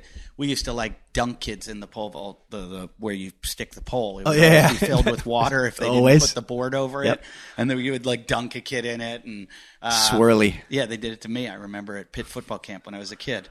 But I remember going, well, wait, so you just jam this pole into there as hard as you can. Right. And then it just shoots you up in the air, and then trying it.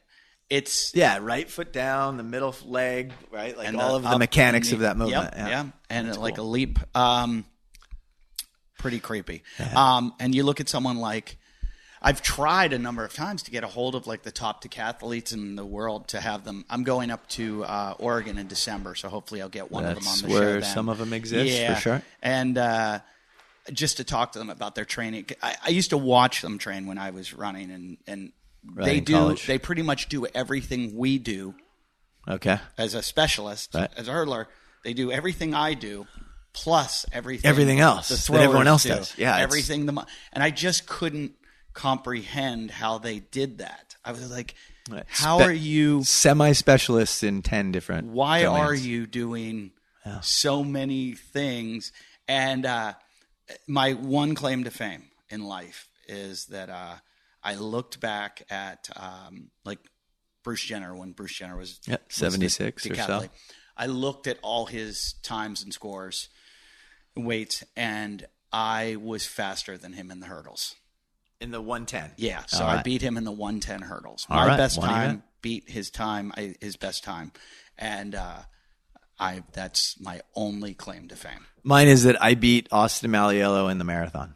Oh, really? I mean, whatever. What did he did run like in? a 600-pound deadlift. I don't know. Yeah. He did a heavy deadlift that morning and then went to the marathon and finished the Boston Marathon. That was his idea. I was to lift. didn't know he had done the lift earlier. He did the lift. That's not, even though it's a one rep max, I don't think that's going to ruin your marathon. No, day. it isn't, unless you tweak your back. But I've yet to see a good marathon time from a CrossFitter. What would be a good marathon time? I think anything under 3. Okay. So I'm talking like top CrossFitter. Yeah, I don't. There's probably tons of CrossFitters, and there's probably that can do it. It'd be someone like Tia or somebody like that if they. I'll bet Fraser could run a pretty good marathon. Yeah, 315, 320. Yeah, probably without too much problem. Like a couple of months away from weights and a couple of months on the. I mean, you see what he did with his sprinting, just with some focus on the track. Like he turned that around completely. But yeah. What's your fastest marathon? 250. Wow. Which my goal was to run at 6:30 pace. Oh my God. And I can't do that anymore. That's so fast.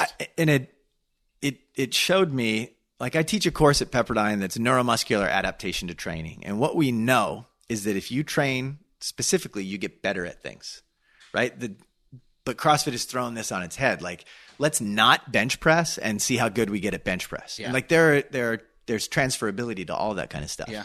And so of course it's impressive to train to squat how much weight or deadlift how much weight or run a marathon in a certain period of time. But what's impressive, but also interesting because it's healthy and it makes you fitter, is to be able to do all of those things, right? Mm-hmm. So early on, I wanted to do a CrossFit total that for me, I wanted to break 300 kilos, which again, okay, so that you have no idea. It's 660 something pounds, which is not a lot, except for it would be a lot for someone that runs a sub 3-hour marathon. Mm-hmm. But I decided to train only CrossFit.com for 4 months, like December through March, which is when the LA Marathon is. And so I wanted to run a sub 3-hour marathon, doing no long runs, only CrossFit training. I ran a 3:03, and then to CrossFit total more than 300 kilos, and I did 325. So I made my goal by doing CrossFit.com in the CrossFit total, but I missed by 3 minutes in my marathon time. But I only ran 26 miles or something like that over a period of 4 months doing CrossFit. Only 26 Only total. 26 total. That's it. Wow. So and clearly I have adapted myself to be able to run long distances. We'll say it is fast, but it is also very slow compared to the best marathoners. That's still phenomenal. And so it was just an early experiment with how is this training regimen going to work for what I'm good at and what I'm not good at. Like I am not a heavy lifter, but I've learned not only to like the feeling of it, but to understand what it does for my health and fitness. Well, that's kind of what I'm experimenting with, doing this training in the mountains. And I'm starting to believe that CrossFit would be better for me than this long mileage that I'm doing. And Hunter is trying to get me to use his program that he uses for OCR racing. Yep. And he just keeps yelling at me, and he's like, stop doing these long runs. I agree. From my experience, I agree. Now, I'm not an ultra person. I've never run a marathon longer than a marathon distance or an ultra. I think, though, there is a level of adaptation that I need that just what I've noticed is when I go out and I did my first 10 miler, I was like, oh my God, came home and I was wrecked. Then I did it again and I was like, I feel okay. And now you can go out and run a 10 miler and tomorrow be unfazed by it, right? I could go back out and do a 10 miler after. So the adaptation is what I'm trying to build. Yeah. And it's just like, I'm doing this in 2 months. I just want to get it over with. Say I did it. It was over. I completed it. I don't want any injury. And so I think, though, if I had just stuck with CrossFit, I would probably be better off. And but I wouldn't have had the confidence. Yeah, well, a huge part of a 24-hour, 68-mile race is the mental, what you're thinking about during mile 12 when the sun's gone down and you still have, 50-something miles to go. That's big at how you push yourself throughout the night, for the rest miles. So you remember there's an early article called Training for 2 to Run 100. And I think it's probably Brian McKenzie, but there was a CrossFit Journal article back in 2005 or 2006 where a couple of guys are training just CrossFit to do a 100-mile run. And it didn't go so well, but they made it like 78 miles or something like that. Well, there's the guys from Paradiso. There were 5 of them that did the backbone. And they made it in about a little over 24 hours, like 25 hours. Okay. And I've talked to them a lot. And I said, what was your training like? And they go, we'd go to CrossFit. Right. And they go, we did a couple long runs, but for the most part, we just did CrossFit. And they're younger. And that's why Hunter keeps telling me. He's like, they recover faster. And I'm like, right? Hunter, you don't get it. Yep. I'm like 20 years older than you. It's not. It is different to recover different. like that. But here's the thing is that I think that with CrossFit, irrespective of age, but if you've got some experience doing a little bit of like if you've done some triathlons and you know what it feels like to be out on the seat or in the ocean or on a trail for that long, what the training does, clearly you'll go faster if you're more adapted to that event, but it also enables you to recover more quickly and less painfully, right? So it really is a lot about the recovery. So when I ran the 303 without marathon, without training for it, without endurance training for it, by only doing CrossFit, it took me 2 weeks to recover from. But if I had trained for it, I would have run, 8 minutes faster, and 3 or 4 days later, I would have been totally fine. You know what I mean? Yeah, so you're also training for how you recover from it. Yeah. And so they were probably pretty beat up doing 68 miles in 25 hours. Sure. I'm hoping that the whole idea of like taking in the calories, they said something like practicing that is important. I've got to get more scientific about it, but I think it's like I'm going to burn 600 calories per hour and I've got to take in at least 400 calories per hour. Right. And taking in 400 is hard. So this might sound disgusting, but what my trail technique was in longer endurance events, including like long hiking things, like even just a day to go up Half Dome, which is you're out like 16 or 17 hours. Oh, you are that long? It's if you're with a group that's going really slowly. Boiled eggs and avocados. That's so gross. I know it sounds gross, That's but so gross. It's very easily digestible. And as long as clearly on 24 hours, it would go rotten. But if someone's dropping your food, right. Boiled eggs with a lot of salt and avocados is a good way to get a lot of calories. We've got 4 different stations. And sweet potatoes. There's the carbohydrate. I'm eating, I'm using these waffle cookies, Stinger waffle cookies Yep. that Dustin Fierro recommended. and I kind of look forward to them because I hated goo. Makes the stomach after 3 or 4 hours of that. I don't know how people tolerate. No, and I try to mix it up. Sometimes like these paleo granola bars. Sometimes bananas. But the more I mix it up, the more variety I have over 24 hours. Oh yeah, the more ideas, the more like you're gonna look forward to I'm gonna load up podcasts, music, all the this hour I'm gonna do this hour. That's funny because I was gonna say I would prefer to do nothing at all. No music, no podcast. Just silence. No, and then just the people around. Could you imagine being able to talk to Tommy Hackenbrook for 24 hours? I could. Tommy, or having to listen to, no offense, Hunter, but having to listen to Hunter for 24 hours. That's why. That's why the podcast. Headphones. I swear to God, it's to zone out Hunter. Because this is a compliment to Hunter. He can talk for 24 hours. So can I. Yeah, that's true. But that's true. He will drive me nuts. Yeah. So I'm just going to put the headphones on. I have these Aftershocks headphones that Dan Cox gave me. I think Dan Cox is coming. He's a former, he's done the Ironman a bunch of times, and he's a tough dude. He gave me these headphones, and they sit outside your ear. All right. So you can hear everyone else, but it goes in through the bone. They vibrate through the bone, yeah. Yeah, and they're great, and I can also hear, and when I'm running on the trails, I can hear this is where Eddie cuts to commercial, and now we're back from the commercial. I wish Aftershocks, please sponsor us, because I realize this. Right. They're going to run out of battery. Oh, for sure. And I'm going to need You're going to need 2 sets of battery. Yeah. Yeah, pick up a pair. And I said to Hunter the other day, I go, what'd you do about battery, on your phone? Because you're going to run out of, on your first 15 miles, your battery will die. And he goes, we didn't use our phone. Yeah, that's what I was going to say. And I was like, but how do you track where you are, how far you are? He goes, I know those hills. Yeah. And I go, I need shit to distract me. I know sections of them very well, but there's places on the other side of Topanga that I don't know at all. The Palisades area. So I'm okay from Palisades to Canaan. Actually, the part I know the least is by your house. From Malibu Canyon up to Topanga is actually the part that I know the least. Where I live is the worst part. Oh, is it? Because it's the up and down. It's the crushing. Right. That's where you're mentally going up the Bulldog. Right, coming down to Malibu Canyon Road through El Nido and then going up Payuma, Bulldog area. Bulldog is a crusher. And they do the Bulldog Ultra, which I was going to do. So are you going to go through Malibu Creek, down the creek, up Bulldog? You're going to go up Payuma to the... Okay. We go down Payuma, and then we go up, it's called Castro Motor Peak, I believe. Yeah, okay, right. And that's a crushing... That is... It's 2.7 miles long of straight. 2,000 straight. Yep. 2,000, about 2,000 feet straight 2,000 feet. Yep. And then you just keep climbing to about Latigo. Right. And then Latigo to Canaan. That's the best part from, I think, from in this section in Malibu is from Canaan to, from Latigo, from Corral to Canaan.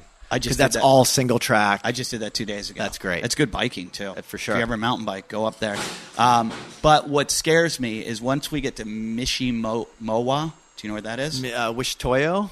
I think it's called Mishimowa or something. Okay, I don't know that part. It's past Mulholland, so past Leo Carrillo. All right. It's like Yerba Buena area. La Jolla Canyon. When you hit that, from there to the finish is 15 miles of... You're in the middle. The trail's harder to find. You're 15 miles of no roads within 15 miles. Right. You got to get out on So I actually am renting a satellite phone in case anything happens to anyone.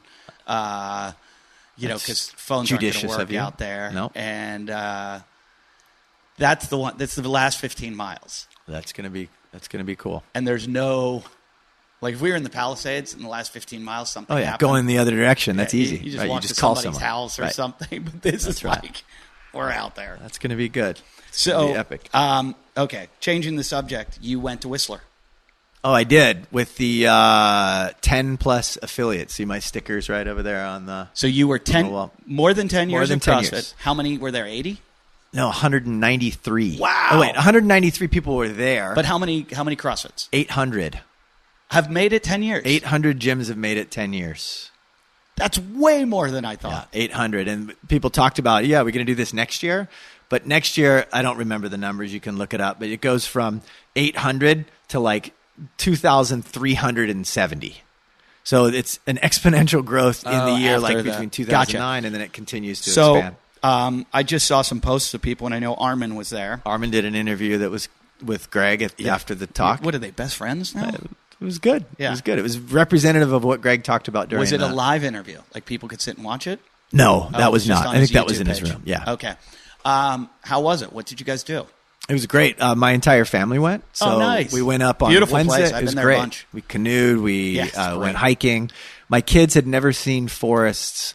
One of them said something about having so many colors of green. Yeah. So like between the moss and the pine trees and the fungus water's and the like lichens, crystal blue, and jumped in the water during the group workout. It was in the I think upper 50s something. Yeah, I used to ski there a lot. I went there ski camp in the summer. Because there's a glacier you can ski on in the summer. You can see the snow there. I say that Whistler, north of Vancouver, might be one of the most beautiful places in the whole world. On the way out, it's about a 2-hour drive from Vancouver, and we did that at night, so we didn't see it. But on the way back, you're up against what eventually ends up in Lake Victoria, right? Mm-hmm. Yeah.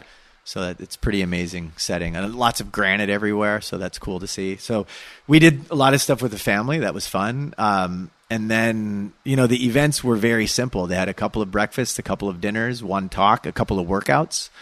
So it was a great event. The key thing, the cornerstone event really was around Greg's I kind of want to call it like a State of the Union. Yeah, exactly. So he gave like an hour to an hour and a half talk. It was a talk that was different in that it was, he can speak extemporaneously on any topic. Mm-hmm. Like you want to talk about the scientific method, he'll do an hour lecture that you could almost see the PowerPoint presentation, but it doesn't exist. Like his memory and his clarity on things like that is so strong. And clearly he's been talking about CrossFit for the last 20 years. So any topic like that is, he gives an amazing talk. So anyone that listening to this that has never heard Glassman give a lecture, look something up.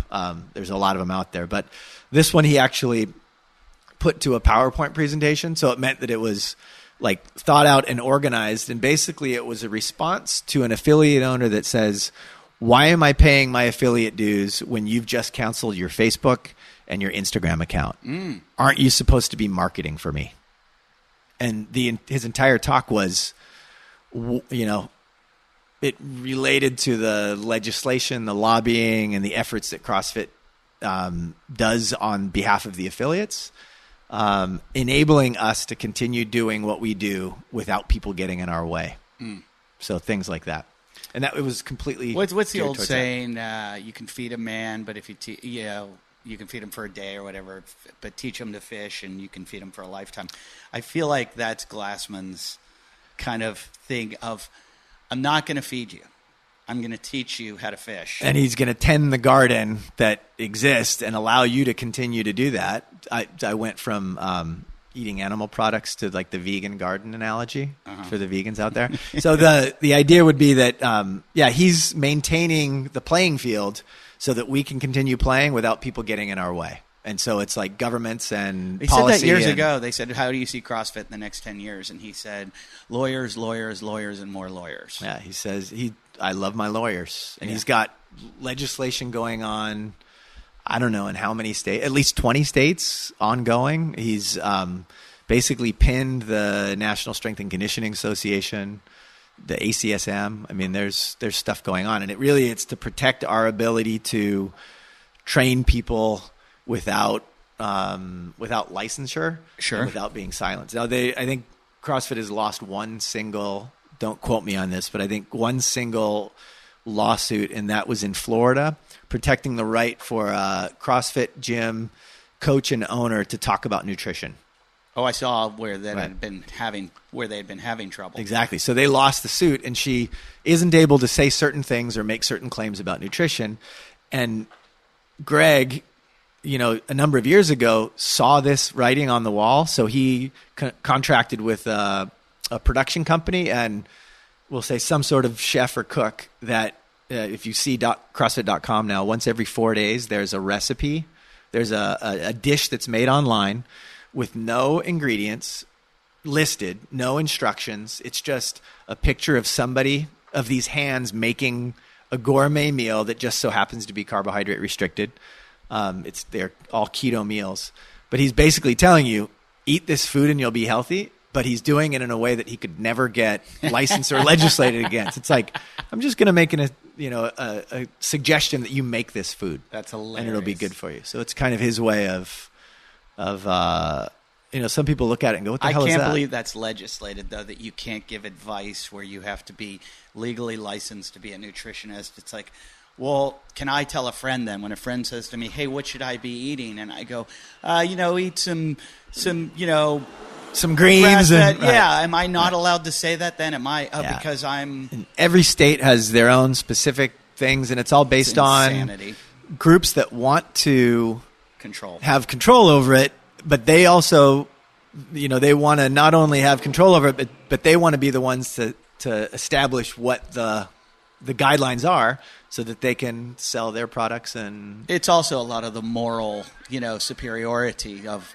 the people that believe, and I believe, I could be out of place saying this, but I believe it's a lot of the vegans that will, and I'm not against veganism at all or whatever, if that's your thing, but I think a lot of times they'll twist the narrative and create it their own way to keep people from eating meat because they, the moral issues they have with it. All the stuff that Greg talks about is specifically focused on financial interest and the corruption of science. So I do agree Gatorade, that goes. Pepsi, Coke, absolutely, ACSM. That goes on. But I do believe there's part of, I see it happen where there's arguments that it is to create the narrative and where people will twist science or make it look one way, which you can bend anything to. I think it's Bill. Direction. It's Bill Burr who's got the joke about. He goes, where'd you find that on I'mRightAllTheTime.com? I heard him say that. You can find anything and make anything look your way. So when you start legislating, it's like, oh, come on. If we're all trying to get Leave healthy. us alone. Right. So Whistler was great. The talk was great. The tendency was that people, I think, that didn't know what CrossFit headquarters does for affiliates now I think has a better understanding of that. And now was Castro was not there? Yeah, he was there. Really? I'm surprised he was. Everyone, no, he's on the bandwagon. Yeah. He's a diehard CrossFitter. Is it? Yeah. Because what I was thinking is he works more with the games and Glassman's working more with CrossFit. Well, Dave is also the co-director with Nicole Carroll of training. Okay. And so CrossFit training is an arm of CrossFit that is immense. Like CrossFit trains more personal trainers than any other seminar that's ever been existent on the planet, like the ACSM, then the NASM to the ACE. Like there are more people that hold a level 1 CrossFit designation than any other personal training. Wow, I did not know that. It's not a certification, but sort of a license or a certificate to practice. So that's still going on strong. So being an L1 instructor yourself, is Castro, in a sense, then your boss? Oh, absolutely. Okay, I didn't know that. I didn't know that he oversaw that. He's a great boss. Is he? Of course. And Nicole is great. I mean, these two took Greg's original vision. Duffy gave her. Yeah. I listened to the podcast the other day. He was, I would say, lucky enough, fortunate enough to be able to go to one of Greg's earliest seminars back in 2003. I didn't know he was one of those original guys. Exactly. Like with Greg Amundsen, like to hear all of that stuff basically 5 years before I did. I mean, that would have changed my life even sooner. But the idea of taking what was like a 3 to 4 day seminar with tons of workouts and Greg's, all of his ideas, and basically they've distilled it into whatever, 16-hour Saturday and Sunday weekend. That is that seminar goes on 20 places around the world every Saturday and Sunday. Now, here's the argument. A lot of people give the L1 Cert criticism because they go, how much can you learn in 2 days and blah, blah, blah. But what I was going to say is my way of playing devil's advocate to them, because, I'm not a Kool-Aid drinker and I'm not in the bandwagon, but my argument to them is your L1 Cert is another feather in your cap. Well, that shouldn't be your only training. And for many people, it's the first one. Yeah. So it is, I think, an essential and broad-based brush of where to start. Right. And it is in 16 hours in a weekend seminar. There are people that learn more about how to squat and how to program workouts for people that are starting that can go out that day. Like I challenge people in my breakout group for the squat, like your homework tonight is to go out and teach someone how to squat. And if 10 people in my group, if 3 or 4 people go out and have their parents try and squat that night, that will be more like exercise than most parents have ever done. Did you ever, do you listen to Jim Quick's podcast at all? I don't know him. Brain. No. It's really good. This guy had like a head injury as a kid in a car accident, and he had to like start over with his brain.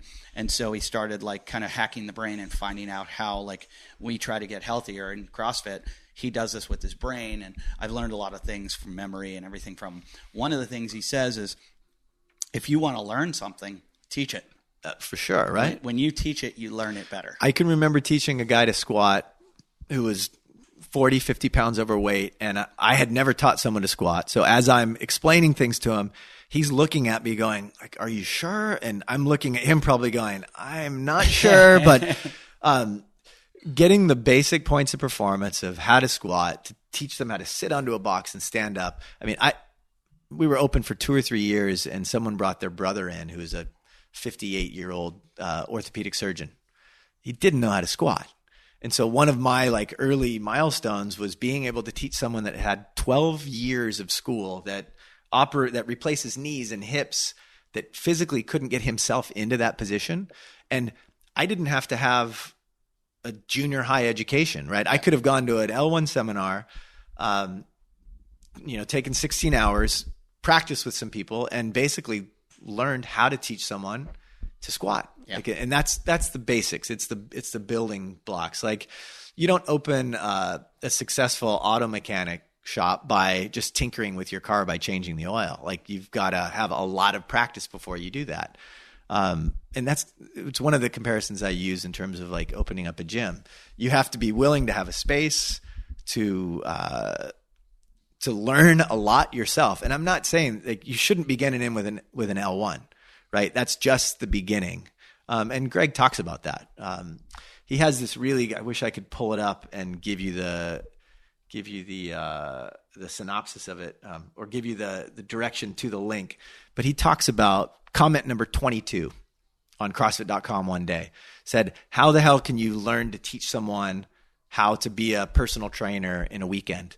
And Greg's response to it is just, it's like you can learn so much in a weekend that some people get a 4-year undergraduate degree in exercise science and still don't know what to do with a human that's in front of them to train them to make them healthier and fitter. Does that make sense? Yeah. So if someone coming out of that weekend is willing to, continue to practice their craft, the L1 is the perfect place to start. Yeah. I've often thought of doing it just as a joke. But getting it, like, because I know. I hear you say that. But being around, I've been doing this 10 plus years. Yeah. I still know every time I talk to an L1 and they're doing something with me where they're like, hey, your hips are locked, or you need to do, and I'm like, I didn't know that. I've been doing this 10 years and I didn't know that. Right, I'm getting to, and it's one of the great things of traveling that I get this cross-pollination of ideas and different coaches and different coaches all the time. That if I was competing, I'd want one coach. But the fact that I'm just trying to stay healthy, it's great. I'm getting for different the 95%, concepts and different ideas. And I've said it all along. The coaches just keep getting better and better and better.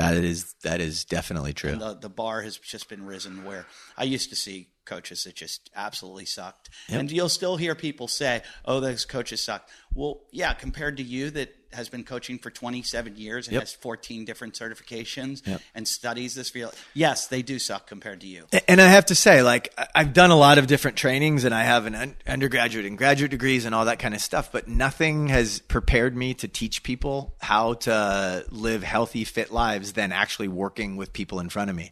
So this is more like when I take on an intern, it's an apprenticeship program. Mm-hmm. Like I have coaches that, a coach was with me for 6+ years and now he runs a gym up in Ventura County. Like, I think that the learning process that goes on is more happens in the day-to-day, in the 6 or 8 hours that I coach in a given day, or that the new coaches coach during a day, than you get in any seminar. But you got to start somewhere. So like in chefs' kitchens around the world, people work their way up the line, right? And become better at what they do, and they hone their craft by doing it. And I think especially if you're a reflective sort of person where that didn't work today when I tried to teach that. How am I going to go home and make it better? And it involves going home and looking at not only getting another training certification over a weekend, or you can do semester long type of certifications or courses, but it's looking at what you do, how you do it, and trying to refine it and make it better. And the level 1 seminar staff, if I give a talk or a breakout group, most of the time I have someone watching me, and every time I get feedback on how I delivered that. And I've been doing this for, I'm on level 1 staff just for a year, but I've been doing this. I've owned this gym for over 10 years. I've been teaching physical education for an additional, we'll say 8 to 10 before that. So come on. Doesn't it ever get under your skin though? You're like, who the fuck are you telling me what I need? Yeah. Well, I get it every day. I had a guy come in to do an intro today, and he's like, I'm trying to help him with his squat, and he's looking at me like I'm like pointing out defects of character. Yeah. Like, no, I'm trying to work it happens. Look, I'm not an expert in anything, and I have friends that will go do something, and they're better at me than something, and I'll go, hey, you know what? You're not, getting your knees up high enough, and they're like, who the fuck are you? And I'm like, I got to remember that myself, because I get angry. I get angry when people start to criticize what I'm doing. I'm like, oh, you know what? Like anyone can look at you and critique you. They don't have to be better than you or know more than you. They might just see something that you don't see. Yeah, I had a high school football coach that had never played the game in his life, but he was he was a master craftsman at understanding, like watching people do things and being able to explain it verbally, because he couldn't do it physically. Yeah. He's a great coach. Yeah, I was a ski instructor, and I was a good skier before I was a ski instructor, but I couldn't teach somebody to ski. I when get that. I learned to be a ski instructor, I went through PSIA and Professional Ski Instructor of America. And when I hated going. Like it was like, oh shit. Continuing education. We're going to go up here and sit on the mountain and go down and work on STEM Christie's. Right. And I was like, why do I need to know this? I'm so far advanced from this stuff. Right. And now when I go skiing with people, I'm like, whoa. You got to get your hands up. Your hands up in front of you. And they're like, why? I'm like, hands are going to lead the body. You want to keep your shoulders down the fall line. You develop and I'm tools. Like, wow, I have all these cues, all these tools. And I didn't want them, but like through osmosis, that kind of happened. And so what I'm saying is, like, if you're out there and you think you know better than these Cert people, you'd be surprised how many little things they know that you don't know, and things that they see that you don't see, because you're trying to get to be a better CrossFitter. They're trying to make better CrossFitters. Yeah, it's back to basics. And I can't believe I just gave CrossFit that much credit, because I never fucking do that. So I feel like I need to smack myself in the face. We'll get you to a level 1. I've been I overheard a guy tell somebody sitting next to him at an L1 seminar.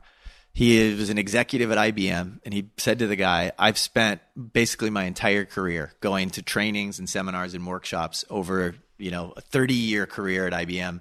This is the best use of time that in this seminar, they've used the time most effectively, kept my interest, and has in general been like the best information I've ever received from a weekend training. That's pretty impressive. Because the system is refined. Like, the people there have been doing it for a long time. So if I go and I affiliate, can I be CrossFit Wadcast? You probably can. Yep. As long as you have insurance. I don't have a gym. A website. You can have the gym at home. You can actually be CrossFit Montanito. That'd be a good that'd be name. cool to be CrossFit Montanito. And you just pay your annual dues. Yeah. What I wanted, somebody just mentioned, and I have to do it. They said that I should do the Open this year. If I do it again, I'm doing 60 plus women again. I need to do the women, or it's so weird, so to speak. I didn't mean that. It's so weird because the Open is always, I'm always in Australia when it happens. Because it's March, April, and now it's happening now. October. It's freaking me out. But somebody said I should set up a Wadcast team, like people can do it. Yeah, so I might do that, and then we can our own leaderboard of Wadcast listeners. So if you want me to do that, can somebody do it for me? Yeah, I don't know exactly how that works. I'm not in the mood to do it, just because Garth Willoughby. Gordon Wagner. That's Why right. don't you guys set this up for me? The Wadcast hats are out, by the way. I have not gotten mine yet, but they're available, and a lot of people have been buying them. So I think we might have sold out already, but I hope I get one at least. You can order them off the site. I wanted to talk about one last thing. Did you hear about the Milepucks? The Tahoe, the Tahoe Spartan? The one that just this weekend. The CrossFit versus Hunter basically set it up so that he could redeem himself. Yeah, I saw the results for that in the what's it called, in the morning chalk up. Yeah, he was like, I'm going to create a race that I can win to make up for the fact that I didn't make it past the second round of the CrossFit Games. So they did the Beast, which I've never done. Did you do a Spartan? I've done a couple of them, yeah.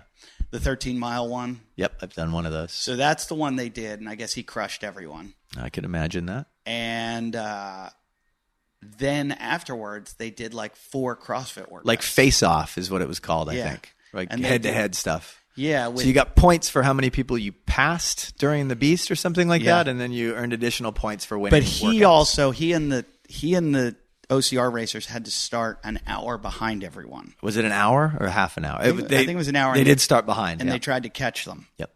And they did. Yeah. And he's a freak. He has... People that watch him during the CrossFit Games didn't get to appreciate the fact that he can run like a 4:30 mile, and he can run, we'll say like 17-minute 5K, and he can run a 35-minute 10K. And if he wanted to run a sub 3-hour marathon, he could go out right now. Like you could call him right now. He would put down his beer and run a sub 3-hour marathon. It's really and then weird. Deadlift 500 pounds a couple of times along the way. That ability to run like that at the size that he is really, really weird. He's gifted, but he works very hard as well. He does work hard that he doesn't get enough credit for. Like when he said to me, I said, we're going to get confused in that part of the mountain. He goes, I run these mountains every day. He's like, you don't understand. He's like, when you're out there, when you're out doing comedy shows, I'm running through the mountains like a little goat. But Jacob Hepner did pretty well. He said Sean Sweeney. He was really impressed with how Sweeney was able to just keep going. And I go, the guy made it through Bud's training. Yep. The guy's a freak. Big guy. I can't believe. I think he came in last, I think, in the Beast amongst all of them. Okay. But Chandler Smith, is that Chandler the other Smith one? Went injured too. Or something. But he said Sean Sweeney. I think Hepner beat Hunter in one of his 4 events. Okay. But it's interesting to see. He said to me, this is funny, he said, I realized how much more I like OCR than CrossFit. Yeah, he goes, makes CrossFit sense. Games, like competing as a CrossFit Games athlete, he goes, really hurts me. It really hurts me physically. Where this doesn't hurt me. He's in his element, right? Yeah. And he said, if you look at the CrossFit Games athlete, he goes, the guys that have been doing it a long time end up with serious injuries. When you're competing at that level, he's like, look, they're decathlon. I mean, they become specialists at Olympic weightlifting, at calisthenics, in the short, medium, and long duration things. They train just like decathletes, but it's more wide variety. He did make a good point. He's like, look at Ben Bailey, look at Ben Smith, look at Froning. They all are having knee and shoulder, and that's not a dig on CrossFit. That's clearly, dig on because CrossFit Games, right. Trying to be a games level athlete. That is living on the edge, competing constantly. You are going to experience probably without a doubt. Now, horrific injuries. I'm going to contend now that if in CrossFit Games 2020, if there's not a single barbell and everything is a novel event, and they test power, speed, strength of all time domains, I'm going to say that Matt Fraser still wins. I agree with any you. host of athletes. I agree with you, and I would all along. That's what I would always like to see. I would always like to see the CrossFit Games be nothing that they've trained for. And I think that'd be great. That okay, so they're going to push a car around a track. They're going to lift an object they've never lifted before, that they don't know how to lift, and they're going to take it here, and then they're going to have to run up a hill carrying something that they've never – and all these feats of strength and conditioning and that we get to watch that they don't have their jump rope, their specialized jump rope that they're doing on a mat in a perfect location. I want it all – like – I love, and I've said it a million times, I love when they went to the ranch and they're like, okay, here's the course. And Fraser won. Yeah, pick up the sandbag and run. Like, you're still going to have them finish out a lot of, but. And I think the athletes, when they get introduced to those events, aren't going to go, oh no, where's the barbell? They're going to go, oh yes, it's like a new playground to express how strong and how fit I am. Yeah, I just wish it would move more towards that instead of. Still do your training. Still do all your barbell Use work. a barbell to do all better. that. But when you get there, you couldn't have prepared for this. Yep. And that's going to show us who really, truly is, which I think it is Matt Fraser. But down the line, it's going to be a little bit different. Yeah. You're going to see something different. Did you notice that Scott Panchik and Rich Froning are going to head-to-head on Thursday night to introduce the Open? Yeah, I thought that was pretty funny. That's going to be cool. I think Panchik will beat him. I haven't even speculated at that. I'm just interested that Rich is willing to go head to head and that the Open announcement is back, because as an affiliate owner, the toughest thing about running an Open, we didn't do the Open in March. We were just overwhelmed, too much going on. So we're doing it now. This is going to be the big event that we have. But I think the most fun event that we would have is watching the Open announcement on Thursday nights. Like, we'd get this room full of people projected on the wall, and we watched the Open, and people would strategize and figure out how they were going to go about doing. I used to like it until it just got to the point where I just look at it and go, I can't do that. Yeah, and then people would stick around and watch whoever it was. I liked it competing. when I could participate. Then when I started going, what the fuck are these guys doing? Yep, that is and the I case. went, I'm out. So it became a bit frustrating. I look back now when Castro is showing the old ones. I think I looked at the first year of the Open and I was like, oh my God, I could do all of these right now. I think, there wasn't one. The one looked hard. I think the first year it was like the fourth or fifth one that had muscle ups in it. Yeah, it was with 10 muscle ups. Yeah, it was wall ball, 150 wall ball shots, 90 double unders, and then 30 muscle ups. 30 muscle ups. So that was the only one that I was like, I might have a little bit of trouble with that right now. Like it would take me a long time to get through the 30. But it's interesting. I'm looking through it at a totally different lens, not as a competitor that's going to have to do the workout, but I look at it through how is it going to bring like fun and excitement to the gym. You know what I mean? Yeah. And so with the spring 2019 Open, it kind of came and went, but it feels like if people have an Open announcement that is actually exciting for people to watch, my people will want to come in and watch it. Sure, I get it. But I would like to see workouts that it's like the mile. Yep. Everyone in your gym can run the mile. Right. Yep. Your best things guys that are approachable. Your best guys are going to do it in 5 minutes. Right. Your worst guys are going to do it in 10, 12 minutes. Right.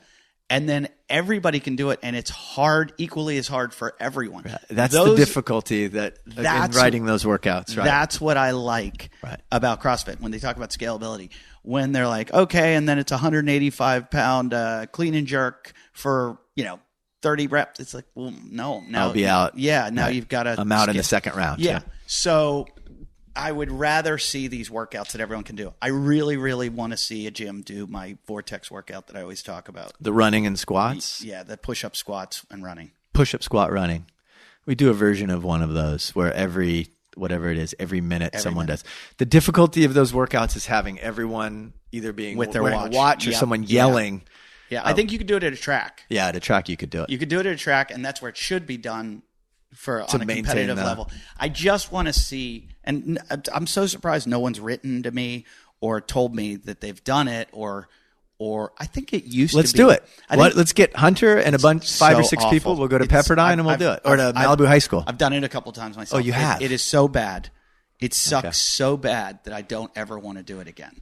But what I'm saying is I remember it. I think I saw it on CrossFit the original CrossFit.com, when everybody used to do the blog and or the comments.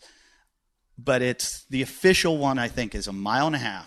I've done it as a mile a bunch of times, and it's completely doable. Okay, but 1.5 miles, you get goes to caught the in the next vortex. Level. Yes. So every minute, 10 squats on the minute. Every other minute, 10 push-ups. Every other minute, 15 squats. So 10, 15, 10, 15, 10, 15. And I forget which one starts getting worse. And you start running, right? 3, 2, 1, go. You don't start with a push-up or a squat. You run as soon as it beeps, and it's an ongoing clock. That's the important part. Right. So you do the 10 push-ups.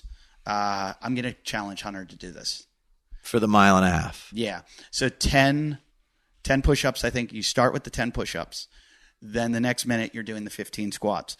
So I think it's the squats that get hard. Really? Because I would imagine 15 of them. Well, getting down to do the push-up. Like, the push-ups aren't hard. It's getting down to the ground and getting back up. You're now doing basically a burpee. Right. And then the squat, though, is taxing the legs, which you need to run. I think the squats are where you get caught. Yeah. If I'm not mistaken, because you start breaking a little bit. Because it ends up being like 35 seconds of squatting and only 25 seconds of running. And then how far can you get in 25 seconds? Like 100 meters? Yeah, not. And you're going 1,600 meters? Yeah, maybe. Right. And it starts getting demoralizing. Yep. No, you're doing, what is it? So it's 1.5 miles, so that's 2,400 meters. 2,400. Right. Okay. So that's like 24, about 24 bouts of something, perhaps. That's 6 times around the track. Yeah. That's painful. That is painful. Yeah, let's do it. Let's do it. Set it up at Malibu. I'll actually do it. I know I'll probably get caught in it, but I guess when you get caught, you quit. Yes. When you get caught, you quit. And then, you could do it with a group of people. And you just blow a whistle. Some people every time at the minute. Yep, exactly. We could do that here. Oh. All right, well, we're going to do it. If you've ever done it, message us or put it on the site, on the Instagram, on the Facebook. I'll post something about it. Thanks for listening. Thanks for doing it, Mike. I appreciate it very much. Thanks for coming over. You're a wealth of knowledge and also all the cool shit you've done. If you go to get your L1 cert, I don't know if they can pick the one where you're coaching. Is that possible? No, it's just you show up at any one and there's going to be good people there. I know that, That's amazing. But I want them to meet you. Come here. That's easier. Dylan Farr told me you taught his. And I did. That was we happened to be at one at the same time. And he was like amazed by how great you were. So, and if you ever have a nutrition question, Dylan's the guy to ask. The guy is his own laboratory. He's doing a good job. He is in his. He does amazing. He's like Rain Man. He sits in his house and like experiments on himself. It's amazing. He's incredible like that. So check out Mike at CrossFit Malibu on Instagram. It's at CrossFit Malibu, right? Correct. And anywhere else they can find you? I think we have a Twitter and a Snapchat and it's all on there. But it's all Instagram. Just go to their website at online CrossFit and come Malibu. Drop in. It's a good place to come hang out. It's we got T-shirts. You can have one of those. Yeah, cool T-shirts. One of the coolest gyms in the world. And so if you're ever out in Malibu, let me know you're going to be here, and I'll come down maybe and work out with you. And check out my live dates. Where am I? I'm in Reno. I'm going to go climb some mountains up there. I'm in Reno next week, October, 6 to 9. I'm there for like a week. I'm going to come see me in Reno. October 8th to 13th. And then I'm in Calgary. No, I'm in Jordan's Landing, which is in Salt Lake. Salt Lake, October 18th and 19th. Those are new dates, so go buy those tickets at Wise Guys Comedy Club, October 18th and 19th. And then I'll be home for my Halloween. That's right, October 31st. Spend some time with the kids. Thanks again, Mike. Thanks for listening. And that was a good episode. Fun. Thanks. Bye.